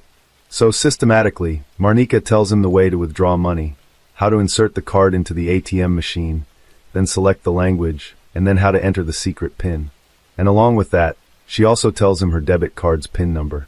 I think maybe in that situation, Marnika feels that now Rajkumar will leave her and go from here. Then she will complain to the police and Rajkumar will be caught through the location of the debit card. But Rajkumar takes the money and card and puts a cloth in Marnika's mouth. After doing all this, he now knew that Marnika could not do anything. So he leaves from there with great confidence and then goes to the kitchen. He takes out water from the fridge, boils the eggs, eats them with great ease, and there was no hurry for him. He was eating and drinking with great comfort, because he knew that Marnika lived alone in that flat. Now, he also takes out ice cream from the fridge and eats it. Besides, he also eats chocolate, meaning that all the hunger and thirst he had been suffering for 2 days on the terrace is satisfied now. It was around 12 o'clock at night by all this. When his stomach is full again, he returns to Marnika. He takes her phone, although it was locked, but Rajkumar's unlock it by forcing Marnika. Then, Rajkumar opens an adult site on her phone, and forcibly shows her 3 adult videos. Feeling all this, Marnika becomes even more anxious because she realized that Rajkumar was not going to let her go now. Then, Rajkumar unties the rope from Marnika's legs and removes all the clothes from her waist down. Then, he fulfills his desire that had been in his mind since the first day he saw Marnika. It was nearly 2 a.m. Rajkumar had been in Marnika's apartment for almost 8 hours when Rajkumar's desire was filled. He gets nervous for the first time when the question arises in his mind whether Marnika knows him well, and if he leaves Marnika alive, she will tell the police about it, and then the Rajkumar will be punished. So, the prince lifted a pillow from the same bed, and began to suffocate Marnika's mouth, and kept pressing until she died. Then, the Rajkumar got up from there comfortably, and went to the bathroom again. After that, Rajkumar shaved his beard. Then he bathed. And at 3:30 a.m. on October 6, 2016, in the darkness, he sneaked out of the Supna Valley stealthily. Then at 6 a.m., after withdrawing money from the ATM, he went to Bangalore where the police arrested him. After hearing the entire story, all the police officers were quite surprised. After that, the Goa police gathers all the evidence against Rajkumar.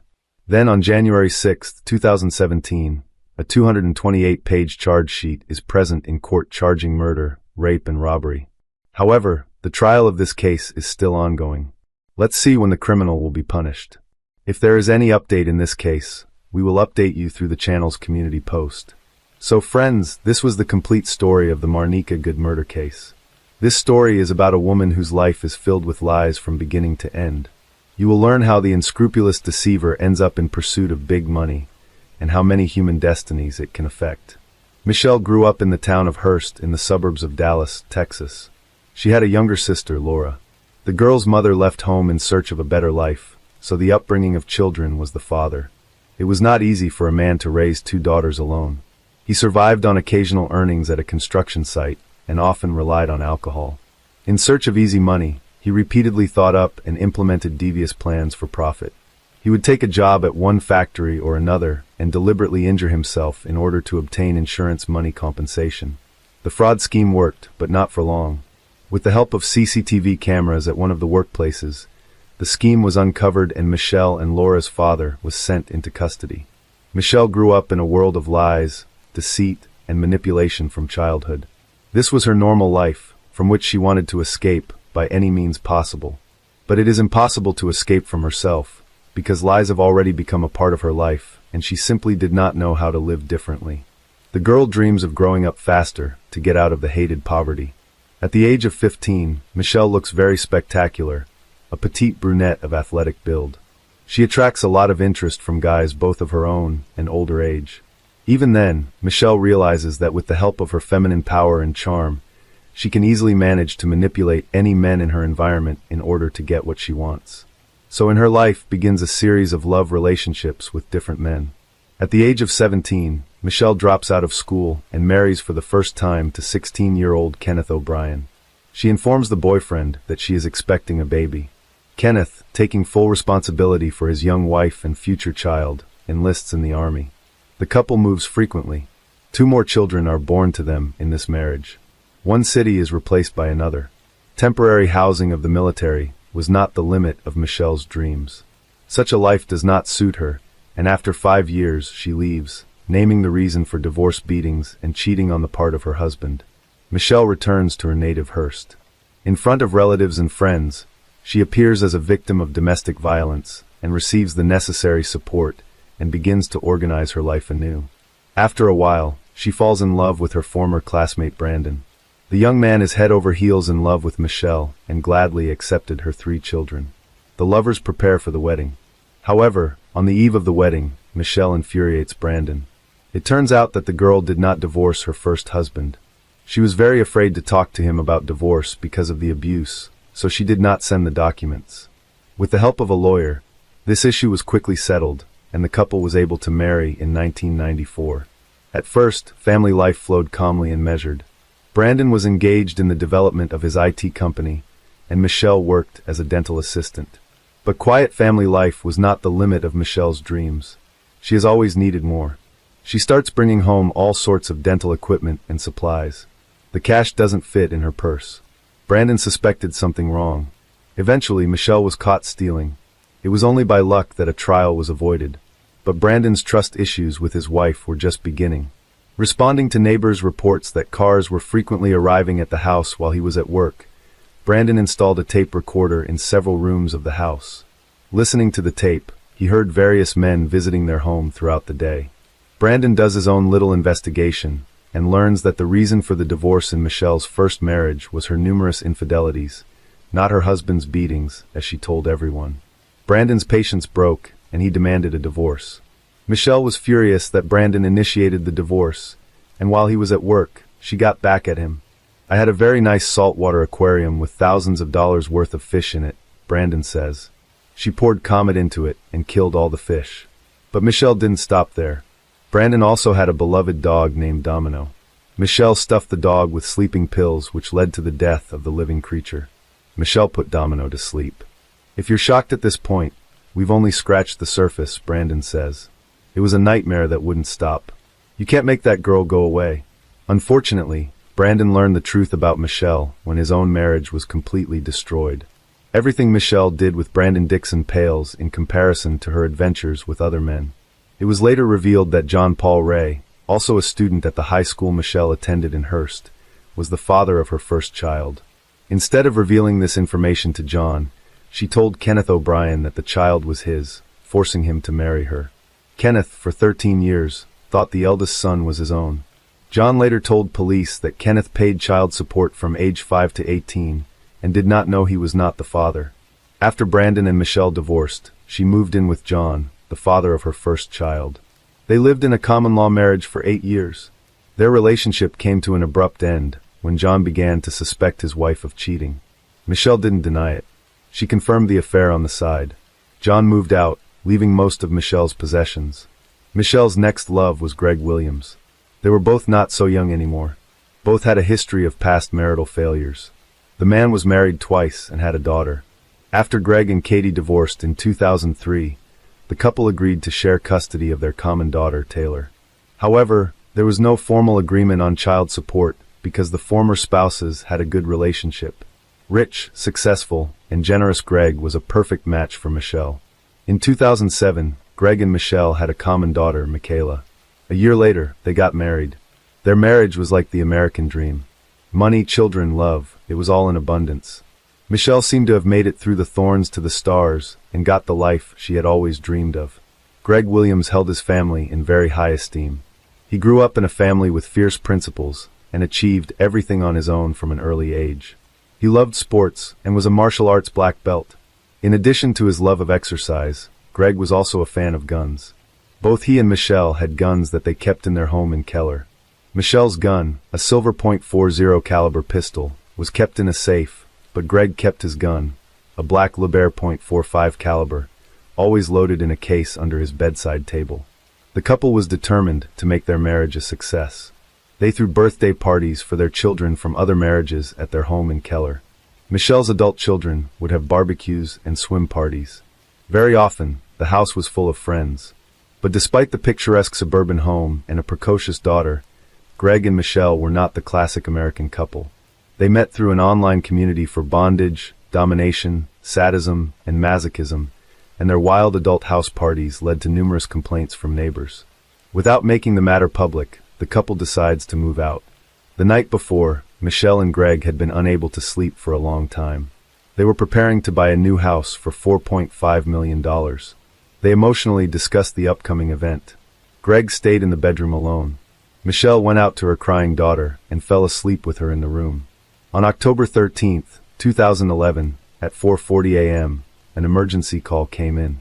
A crying woman screamed into the phone that she and her husband had been attacked by a robber.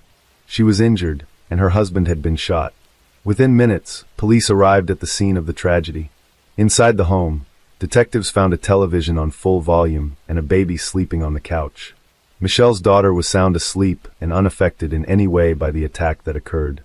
The woman's behavior alerted police officers. She was behaving rather strangely and did not look like she had just experienced a burglary. Soon, the gated community was filled with police cars, detectives, and forensic experts. The lot was cordoned off, and police searched every inch of the nearly 5,000-square-foot home. Michelle was fully dressed, had her hair styled, and was acting very calm. She told police she was asleep, but her clothing and demeanor said otherwise. As the only witness, Michelle was taken to the Keller Township Police Station for questioning. After several hours of talking to police and investigators, Michelle's story began to fall apart like a house of cards. According to the woman, the intruder, dressed in all black, hit her on the head with a wrench. She fell from the blow, but was conscious and heard a gunshot. The stranger then fled through the back door of the house. Michelle Williams's account did not match what police saw at the scene. Greg Williams was shot in the head while lying in bed. A .45 caliber handgun, presumably used by the intruder, was found near the back door next to a wrench. There were no fingerprints on either weapon. Neither was found to show any signs of forced entry. The family's valuables and money were untouched. Examined CCTV footage from a neighbor's camera showed that only one car had entered the gated community in the hours before the crime. Police confirmed that the car belonged to a newspaper delivery man. To confuse the investigation, Michelle came up with a version of the attack. She hit herself with a wrench and made their large house look like the scene of the attack. But detectives did their due diligence and noticed a number of details that didn't add up. Michelle Williams was fully dressed. Her hair was styled, and she had fresh makeup on her face. It gave the impression as if she was waiting for someone. The gun used during the crime was found in the house without any fingerprints. And the final detail that proved Michelle's lie was the $20,000 in cash that was not stolen in the robbery. Michelle had no explanation for why a successful businessman and devoted father decided to take his own life. But she was able to explain her behavior. Michelle claimed she wanted to spare their young daughter the bitter truth about her father's self-inflicted death. She admitted to police that she wiped down the gun and washed Greg's hands to cover up fingerprints before desperately staging a home invasion and calling emergency services. As bizarre as that explanation was, it became obvious to police why no evidence was found in the house. Michelle admitted to wiping the crime scene with bleach and hitting herself in the face with a wrench to present a more realistic picture of the attack. From the beginning, Keller police doubted the credibility of Michelle's testimony.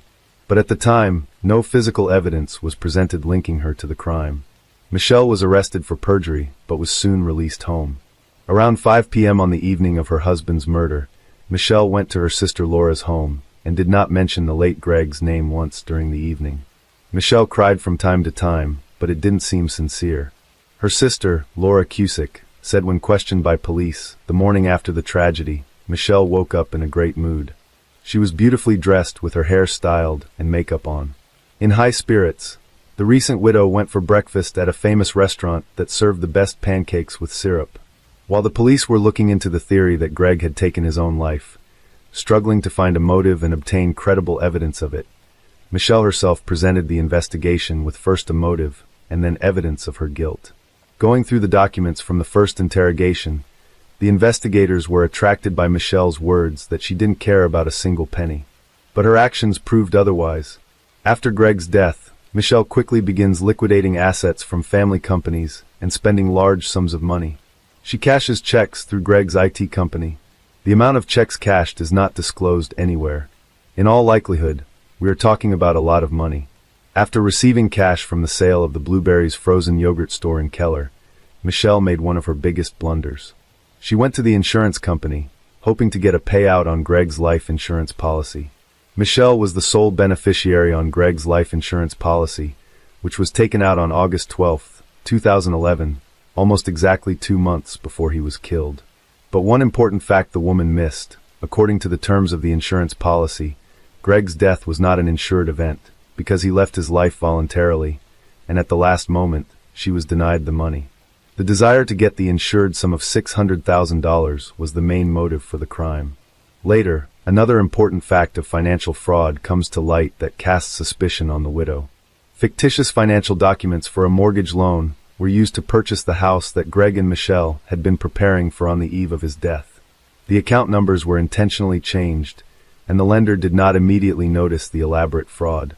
When Greg died, Michelle canceled a meeting with the mortgage company, and the fake account was not discussed until it caught the attention of the police. Michelle, confident of her impunity, writes a check for $18,000 to attorney Kenneth Wincorn and takes a week-long vacation to Grapevine with her children. During the 3-month investigation into Greg Williams' death, police were able to unravel his wife's web of deceit. An autopsy was performed on Greg, which proves that the man was shot from a range of 12 to 18 inches.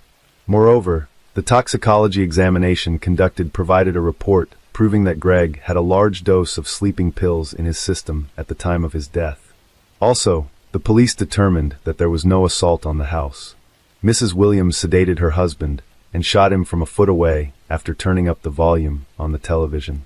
Daughter Michelle, who was asleep in her room, did not hear anything. On November 3, 2011, based on the Tarrant County Medical Examiner's report, Greg Williams' death was officially ruled a homicide. Michelle Williams was arrested on January 9th as she was on her way to a fitness center. She was charged with murder, tampering with evidence, and making a false statement to police. Michelle was both the only witness to the crime and the only suspect. Bail was set at $522,000 to be released from custody pending a court hearing. But Michelle spent a week in custody and was released on $85,000. Dressed in gym clothes, Michelle walked out of jail with a GPS monitor and under the arm of attorney Kenneth Wincorn, who was now officially representing her. Greg's first wife, Kathy, was furious when she found out that attorney Wincorn was defending Michelle. That money she paid him was part of Greg's estate, and it should never have gone to pay the legal bills of the woman who was accused of killing him.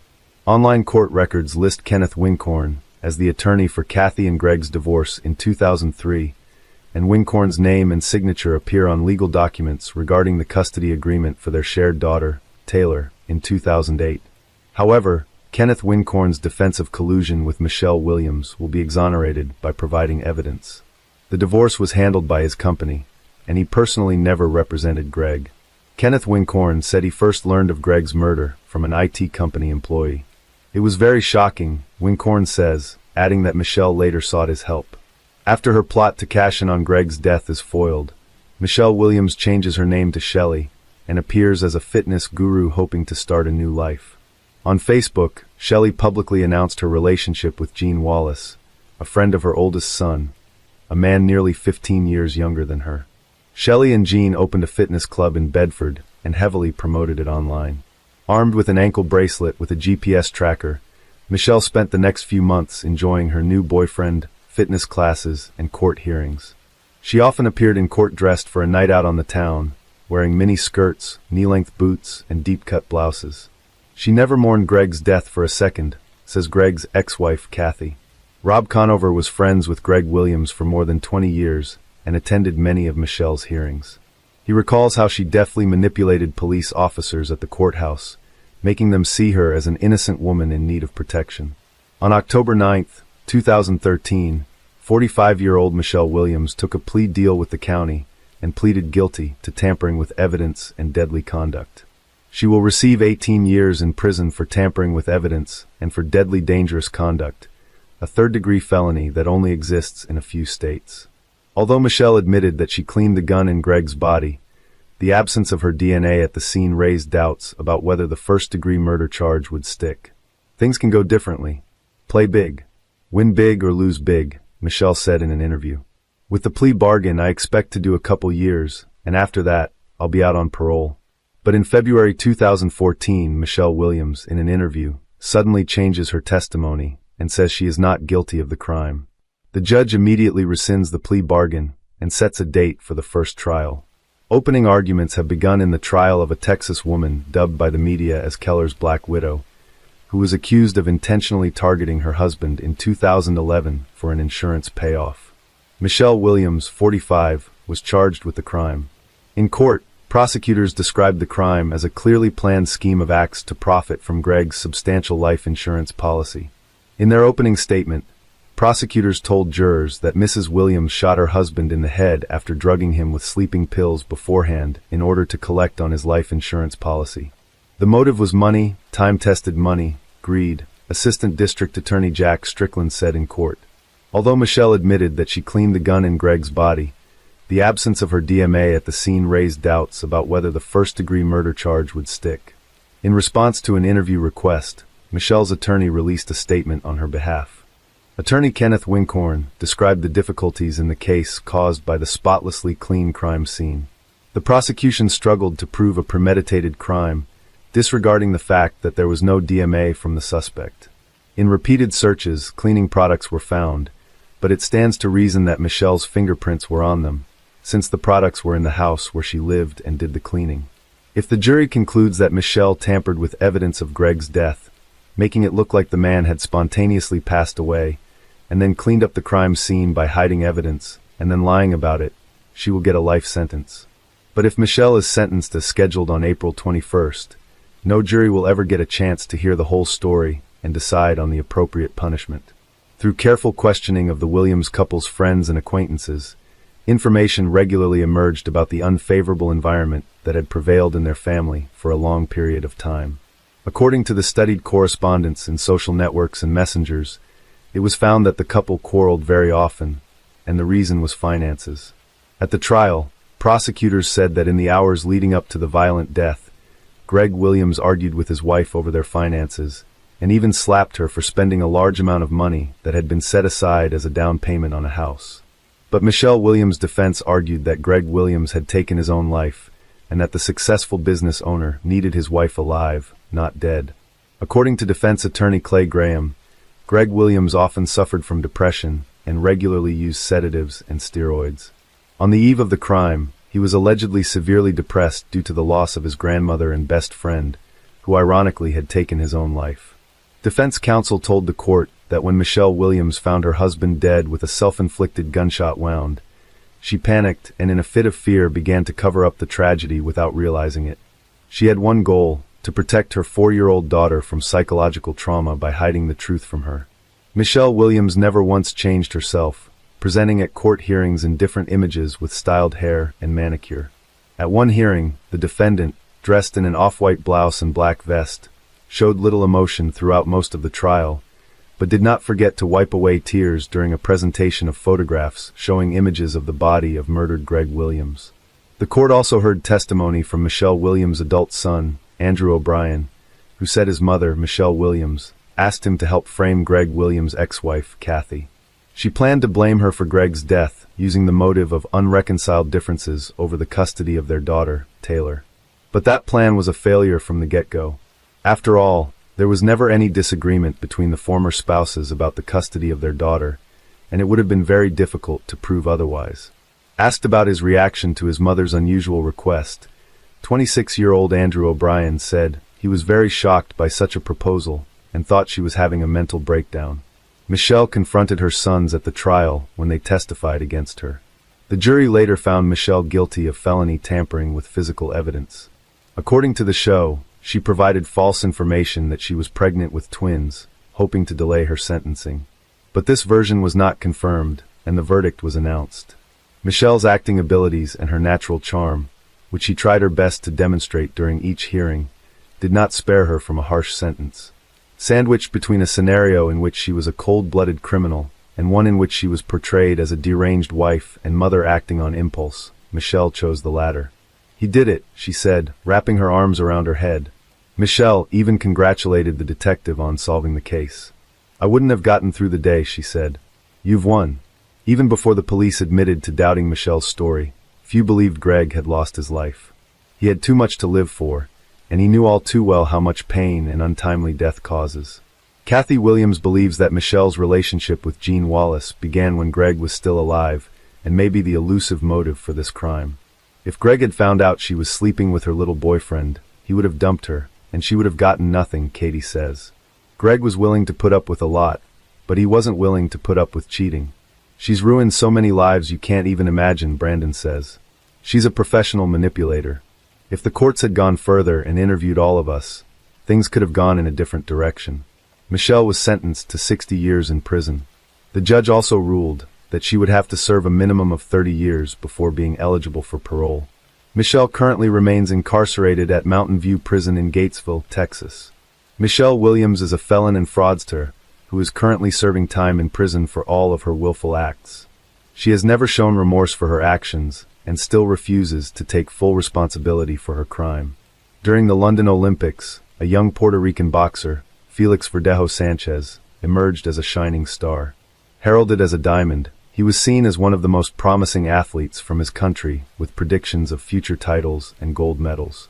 Everyone believed that this talented and driven young man would reach incredible heights in the world of sports.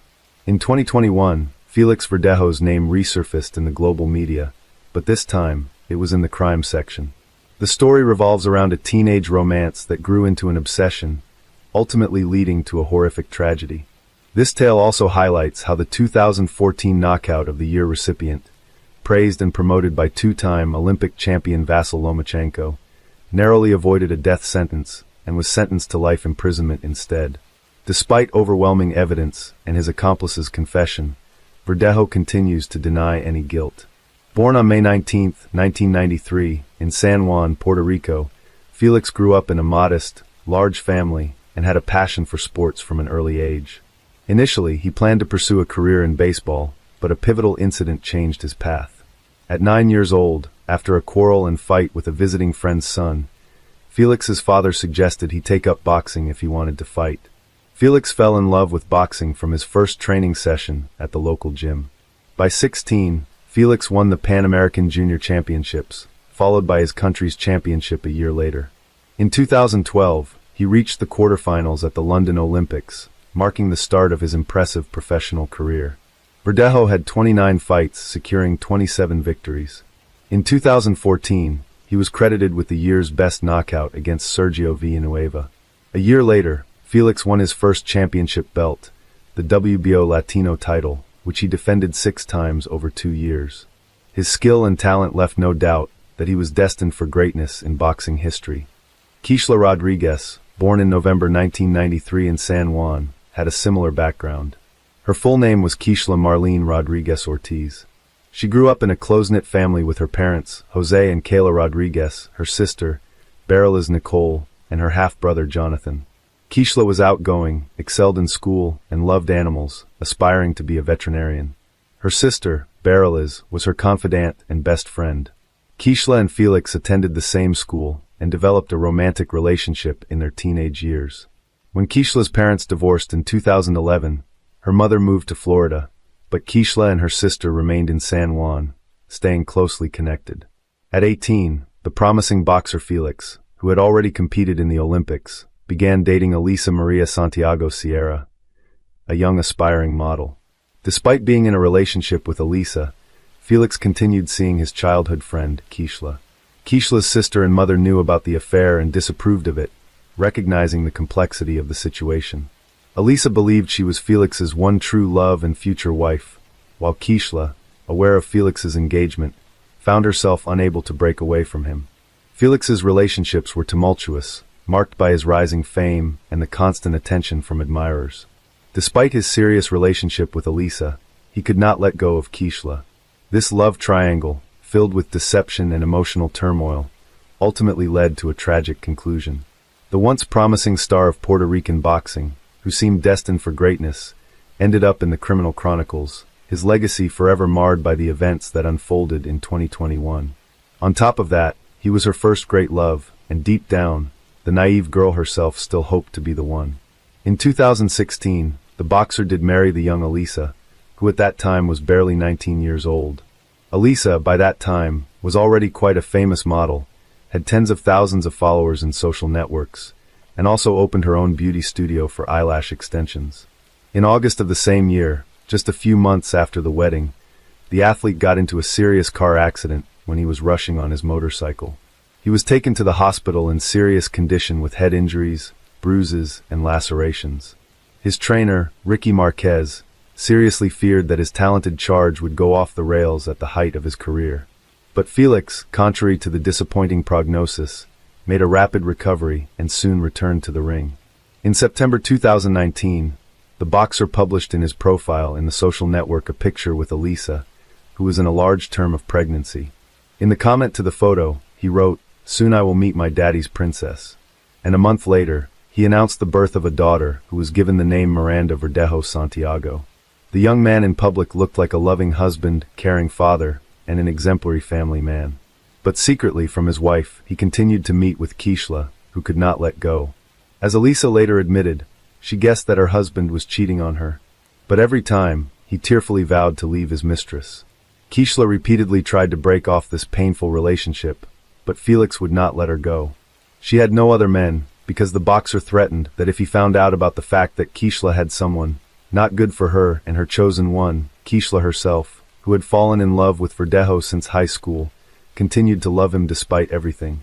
Rodriguez, as planned, connected her life with the care of animals and got a job at the Center of Veterinary Medicine and Aesthetics. Colleagues described her as conscientious, hardworking, and very responsible. She lived with 2 dogs and a cat, which she simply adored. In 2020, Elisa discovered the correspondence of her husband with several mistresses, including Kishla. The wife gave her husband a scandal and threw him out of the house, threatening that she would file for divorce and forbid him to see his daughter. Elisa's threats had an effect. In addition, in the career of the athlete at that time, there was a serious decline and unnecessary problems where he did not need.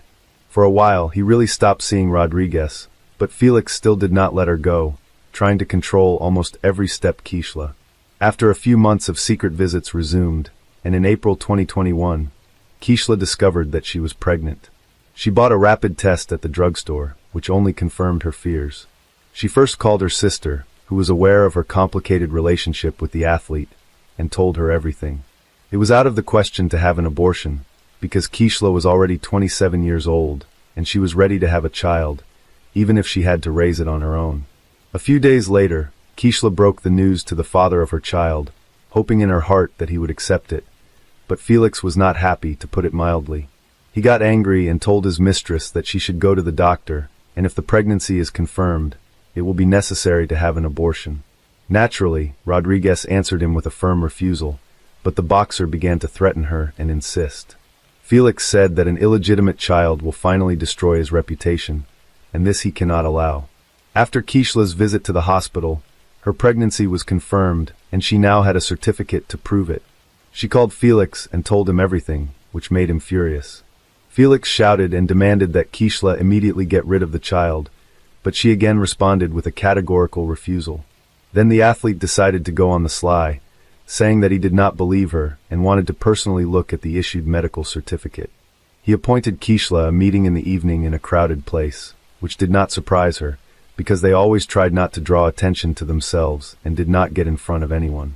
A few days before the meeting, the boxer stopped by his old friend, Luis Antonio Padeyes, who worked in a local machine shop and also had ties with the criminal world, selling illegal drugs. Felix briefly outlined the situation and asked him to help him get rid of his pregnant mistress.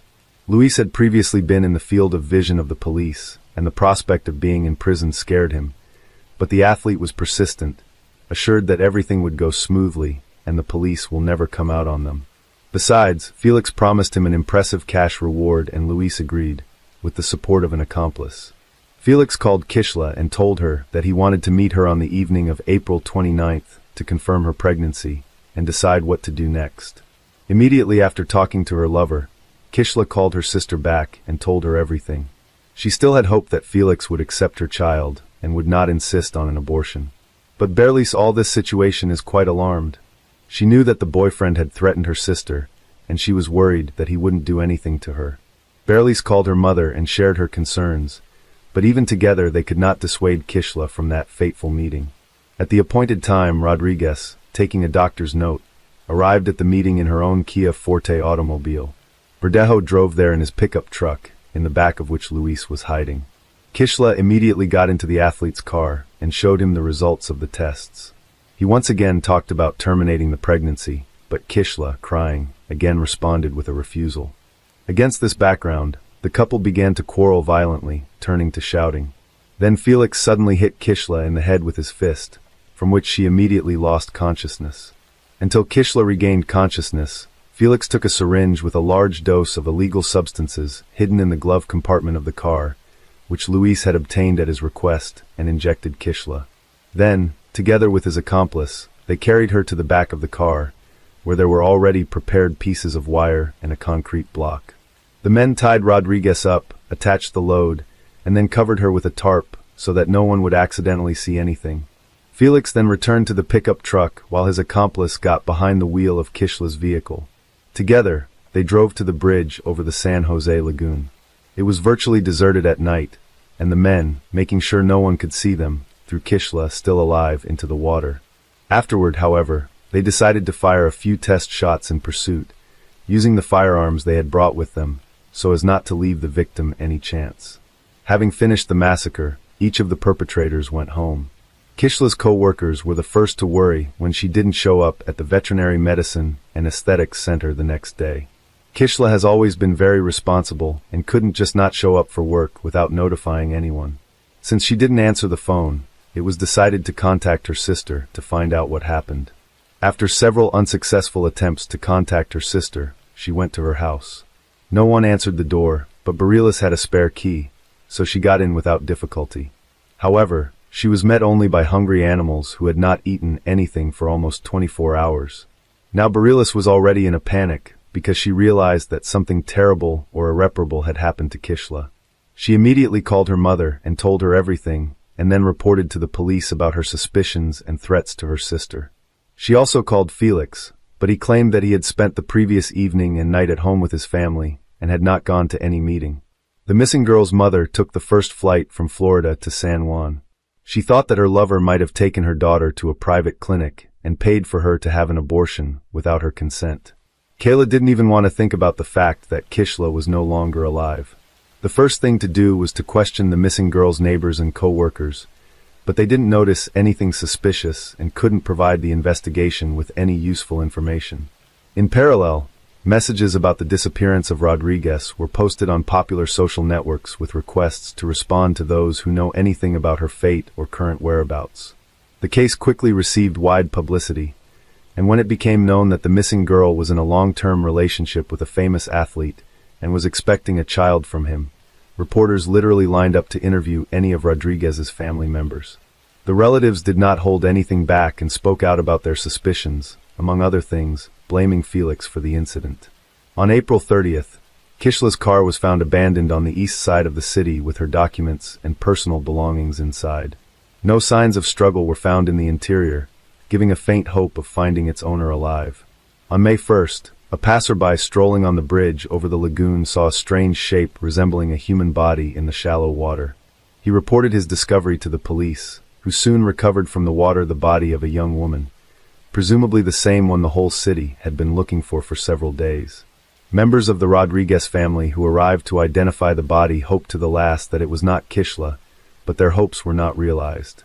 The body had been in the water for several days and changed a lot, but the girl was immediately identified by a remarkable tattoo on her arm. When news of the gruesome discovery hit the press, the residents of the city revolted and began to go out to spontaneous rallies, demanding punishment for those responsible. The same day, Verdejo was detained and taken to the police station for questioning, but the athlete categorically denied his involvement and claimed that on the night of Kishla's disappearance, he was at home with his family. As there was nothing to charge him, Felix was released on his own recognizance. One of the key witnesses was the athlete's legal wife, who at the first interrogation admitted that she was aware of his affair with Kishla, but that she had heard about her rival's pregnancy for the first time. On top of that, she did not confirm her husband's alibi, saying that he was not at home on the night of the murder. The first thing investigators did was check traffic surveillance footage on the way to the bridge from which Kishla was thrown. That's how they found Felix's pickup truck and the victim's car traveling behind each other, but the Kia Forte was clearly not driven by its owner. On the same day, the boxer's car was seized for examination, and in its body they found some hair of the deceased. Luis was the first to surrender to the police, promising to tell the whole truth in exchange for a reduced sentence. Felix was also taken into custody, but he refused to cooperate with the investigation, did not answer questions, and continued to deny his guilt, despite the presence of irrefutable evidence. A firearm was seized from Felix, which he used to shoot the victim from the bridge, and for which he had an official permit. Also, a cell phone check confirmed the fact that Felix, Luis, and Kishla were in the same location on that fateful night. Kishla's final farewell was on May 8th, and the funeral ceremony was all over the national news. It was a kind of action, calling for the perpetrators of the tragedy to be punished to the full extent of the law, as well as an action to draw public attention to the problem of gender violence. The coffin with Rodriguez's body was brought to the cemetery, not in a traditional hearse, but in a white carriage, over which white flower petals were thrown from the air. Many famous Puerto Rican natives, including show business stars, athletes, politicians, and public figures, have spoken out about the high-profile incident. Verdejo was charged with carjacking, kidnapping, premeditated murder, and the murder of an unborn child. All of these crimes together carried the death penalty, but the relatives of the deceased from the very beginning asked the court to elect a sentence of life imprisonment for the killer, so that he would suffer in captivity for the rest of his life. The hearing was repeatedly postponed due to the worldwide coronavirus pandemic, but in the spring of 2021, the trial was held in virtual mode. The court found that the crime was committed by a group of persons by prior conspiracy, and with particular cruelty against a pregnant woman. It was possible to reconstruct the chain of events of that night and the details of the crime, mainly thanks to the testimony of Luis, who did not deny his guilt. He admitted that it was he who, at the request of a friend, got the drug for injection, and also brought a wire and a concrete block to get rid of the body. But Felix continued to insist on his non-involvement in the case, although his words could not seriously affect the situation. By the way, the wife of the boxer, who acted in court as a witness, almost immediately after the arrest of her husband filed for divorce and tried to abstract from what was happening, focusing on the development of his business and raising a young daughter. According to some reports, not so long ago, Elisa Santiago remarried. Elisa herself admitted in an interview that she repeatedly received anonymous calls and messages with death threats, as well as death wishes to her and even Miranda. Many considered it was the spouse of the athlete as the organizer of the crime, but no evidence was found. In the summer of 2023, it became known that the jury, having familiarized itself with all the evidence and heard the testimony of all the witnesses, was finally ready to announce the final verdict. Felix Verdejo and his accomplice, Luis Cadiz, were found guilty on each of the charges against them. But despite this, the killers have not yet been sentenced. The next court hearing is scheduled for mid-November 2023. Most likely, both men involved in the deaths of Kishla Rodriguez and her unborn child will likely go to prison for life, with no right to ever leave prison. Imagine that today, we will visit a Hollywood movie studio where they shoot the best movies in the world of different genres. But instead of a movie pavilion, we will find ourselves in Wilbur, Nebraska, and our movie for today is a bloody thriller. Nebraska is the territory of the Great Plains. It is located in Tornado Alley. In spring and summer, there are often severe thunderstorms and tornadoes. Nebraska is the only tri-state that is landlocked, which means to get from Nebraska to the ocean, bay, you have to cross 3 states. Passing motorists don't like to stop on a dark country road. But a flat tire forced Michael to make a stop on a remote dark highway. He pulled over to the side of the road and got out of the car. As he walked around the car, his attention was drawn to a large black bag, the kind used for throwing out garbage, but the bag had an unusual shape. Michael returned to the car, took a flashlight from the glove compartment, and illuminated the bag. It was torn open. There was a stain on the ground around it. Something had leaped out of it, and something light-colored was flickering out of the holes. Moving closer, the man froze at what he saw. A human hand was sticking out of the bag. A call to the emergency services raised the whole town. A few minutes later, investigators arrived on the country highway and thoroughly inspected the area. They confirmed that the package they found contained human remains. The package was sent for examination, and the searchers continued to comb the surrounding area. The recovered remains were soon identified. The victim was 24-year-old Cindy Luff. Sydney Irene Luff was born on August 21, 1993, in Broken Bow, Nebraska. She grew up in Arcadia with her parents, George and Susie Luff. Sydney's family moved to Neely in 2000, at which time she was in 2nd grade. Her mother Susie was a special education teacher, and her father George was the school principal. Sydney was always a very active child. The girl had a normal, happy childhood filled with a love of nature. She loved fishing, which her father always took her to. During her school years, Cindy played basketball and golf, where she made good progress, but developed scoliosis, curvature of the spine, forced to give up many of her favorite hobbies and put a cross on her sports career. In 2011, after graduating from high school, Sydney got a job at a local Menards store that specialized in home improvement products. The Luffs were a close-knit family, and when Sydney had to move from Norfolk to Lincoln because of work, they all made sure to keep in touch almost every day and often met for dinner. Even though Sydney lived separately, she often returned home to her parents' house. But lately, Sydney had been struggling with depression and felt that the medications she was taking were only making things worse. Susie was very worried about her daughter and recommended a new doctor for her. He prescribed her various medications. In phone conversations with her mom, Sydney told how her inner state was getting back to normal, her voice sounding quite optimistic. She was trying to make some changes in her life and was looking for a new job. For a young woman, working in a store was not the limit of her dreams. She did not know what she wanted to become or what to do with her career, and these worries led to a rather depressive state. In November 2017, her mental state deteriorated to the point where she started taking antidepressants and sometimes allowed herself to smoke pot. Her family and friends were supportive in every way possible, but she wanted not only companionship but also love. Being young and modern, Sydney had an interest in the female gender, so she would sometimes look for other girls on social media for dating purposes. To find a friend, Sydney used Tinder, an app that allows millions of people around the world to find, fall in love, and date. In November 2017, she found a girl named Audrey, and the girl replied to her. They began to correspond. The girls found many common interests such as gambling, hiking, and delicious food. Already after 100 messages, they decided to meet. On November 14th, Sydney headed over to Audrey's house to Wilbur. Their first meeting went so well that Sydney was very happy. They liked each other and agreed to meet again at Audrey's house. On November 15th, Sydney worked her shift at the store and went home. She cleaned herself up, styled her hair, and did her makeup. Before going out, she took a photo and posted it on Tinder with the caption, "Ready for my date." After the photo, she got a message to go out, with Audrey waiting for her in the car. The girls drove off. The next day, Sydney Loof didn't show up for work. But even though she had been in high spirits for the past few days because of her new acquaintance, her family was concerned when coworkers informed them that she didn't show up for work because it was nothing like their responsible Sydney. Susie spoke of her daughter suffering from anxiety and deep depression. Just days before her disappearance, Loof had discussed her deteriorating mental health with her family, who advised her to see a doctor again to take antidepressants.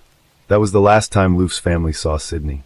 The girl's parents went to her apartment and were extremely surprised that Sydney had left her favorite cat Mimsy without food or water.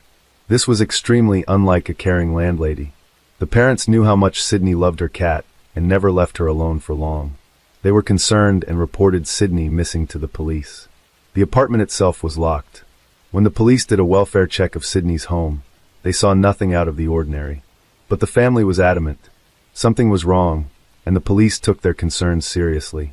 On November 16th, 2017, the 5'7" blonde was reported missing after she failed to show up at the showroom of the Menards store, where she worked at 27th Street and Cornhusker Highway.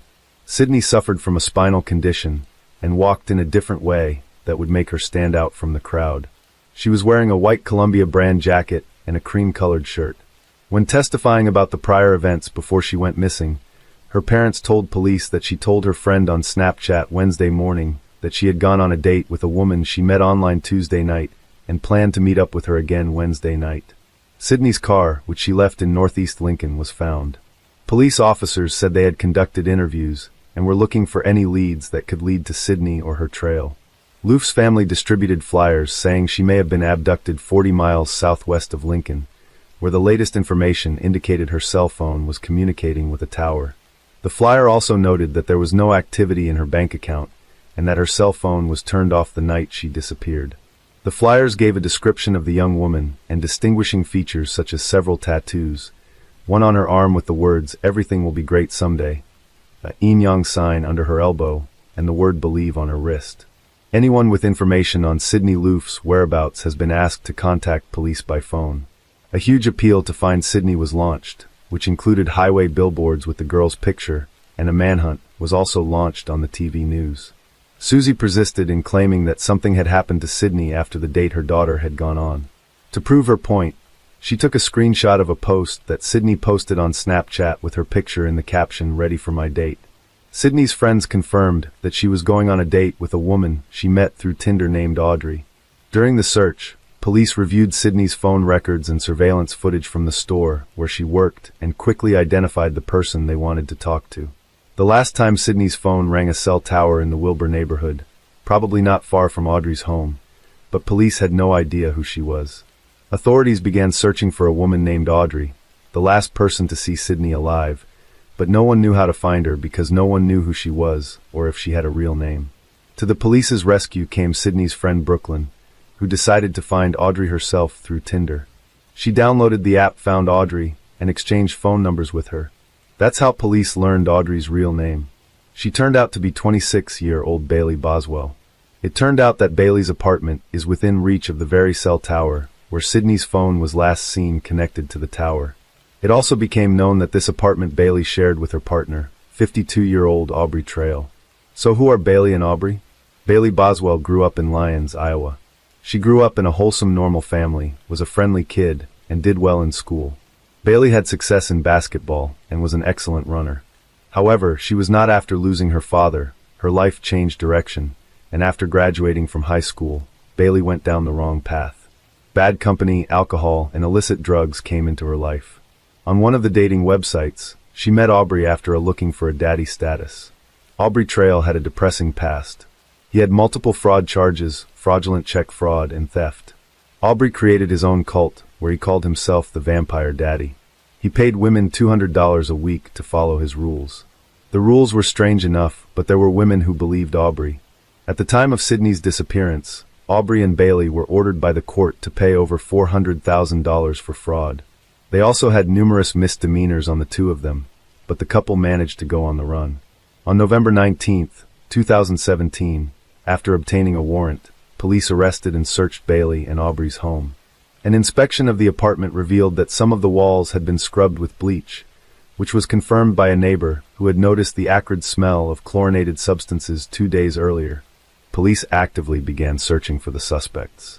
While on the run, they posted videos on Facebook saying they had no involvement in Sydney's disappearance and hoped for her safe return. Bailey claimed she went on 2 dates with Sydney, but dropped her off at a friend's house and never heard from her again. She said, "I just want Sydney's family to know that I'm really sorry, but I have nothing to do with it. I hope Sydney is found very soon. She's a lovely, amazing girl." It took police a few days to track down the couple, but they eventually found them at a hotel in Branson, Missouri. Bailey Boswell and Aubrey Trail were taken into custody.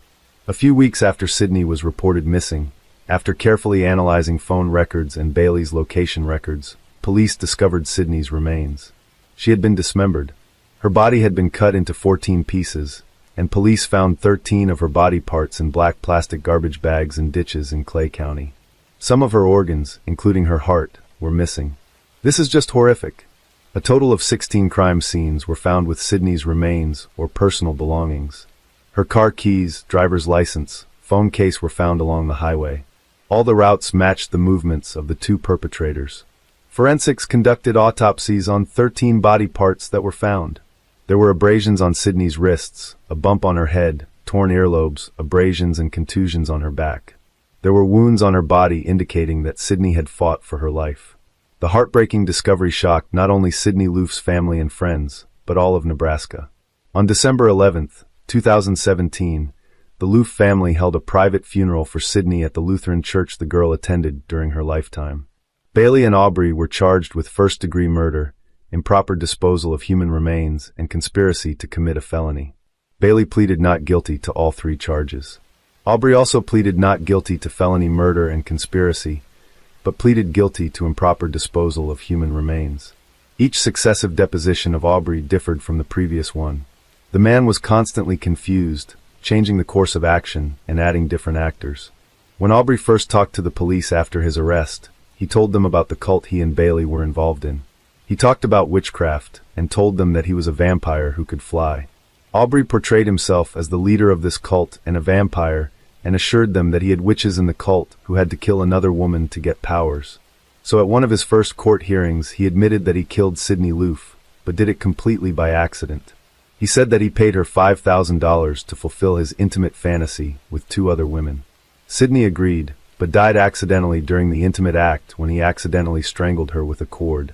He also admitted that he disposed of the body by cutting her into pieces, as it was a ritual in accordance with his religious beliefs. He had to drain all the blood to release her soul to the gods in a sacred place, and lay out her body parts to help her reincarnate faster. But this version turned out to be false. Surveillance footage provided dated November 14th shows Bailey and Aubrey checking into a hotel in Lincoln, not far from where Sidney lives. And then on November 15th, they visit a home improvement store which shows them buying a gruesome array of tools: a hacksaw, chlorine bleach, a folding saw, a stationary knife, and the bags used for Sidney's remains. On November 15th at 12:01 in the afternoon, a surveillance camera captured Sidney crossing paths with Aubrey at the Menards store during business hours. But the girl had no idea at the time who he was or how cruelly fate would play her.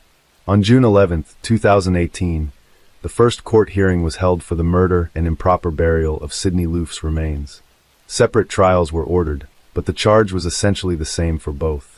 The trials were held in Lexington because attorneys argued that Bailey and Aubrey would not get a fair trial in Wilbur because of the publicity surrounding the case.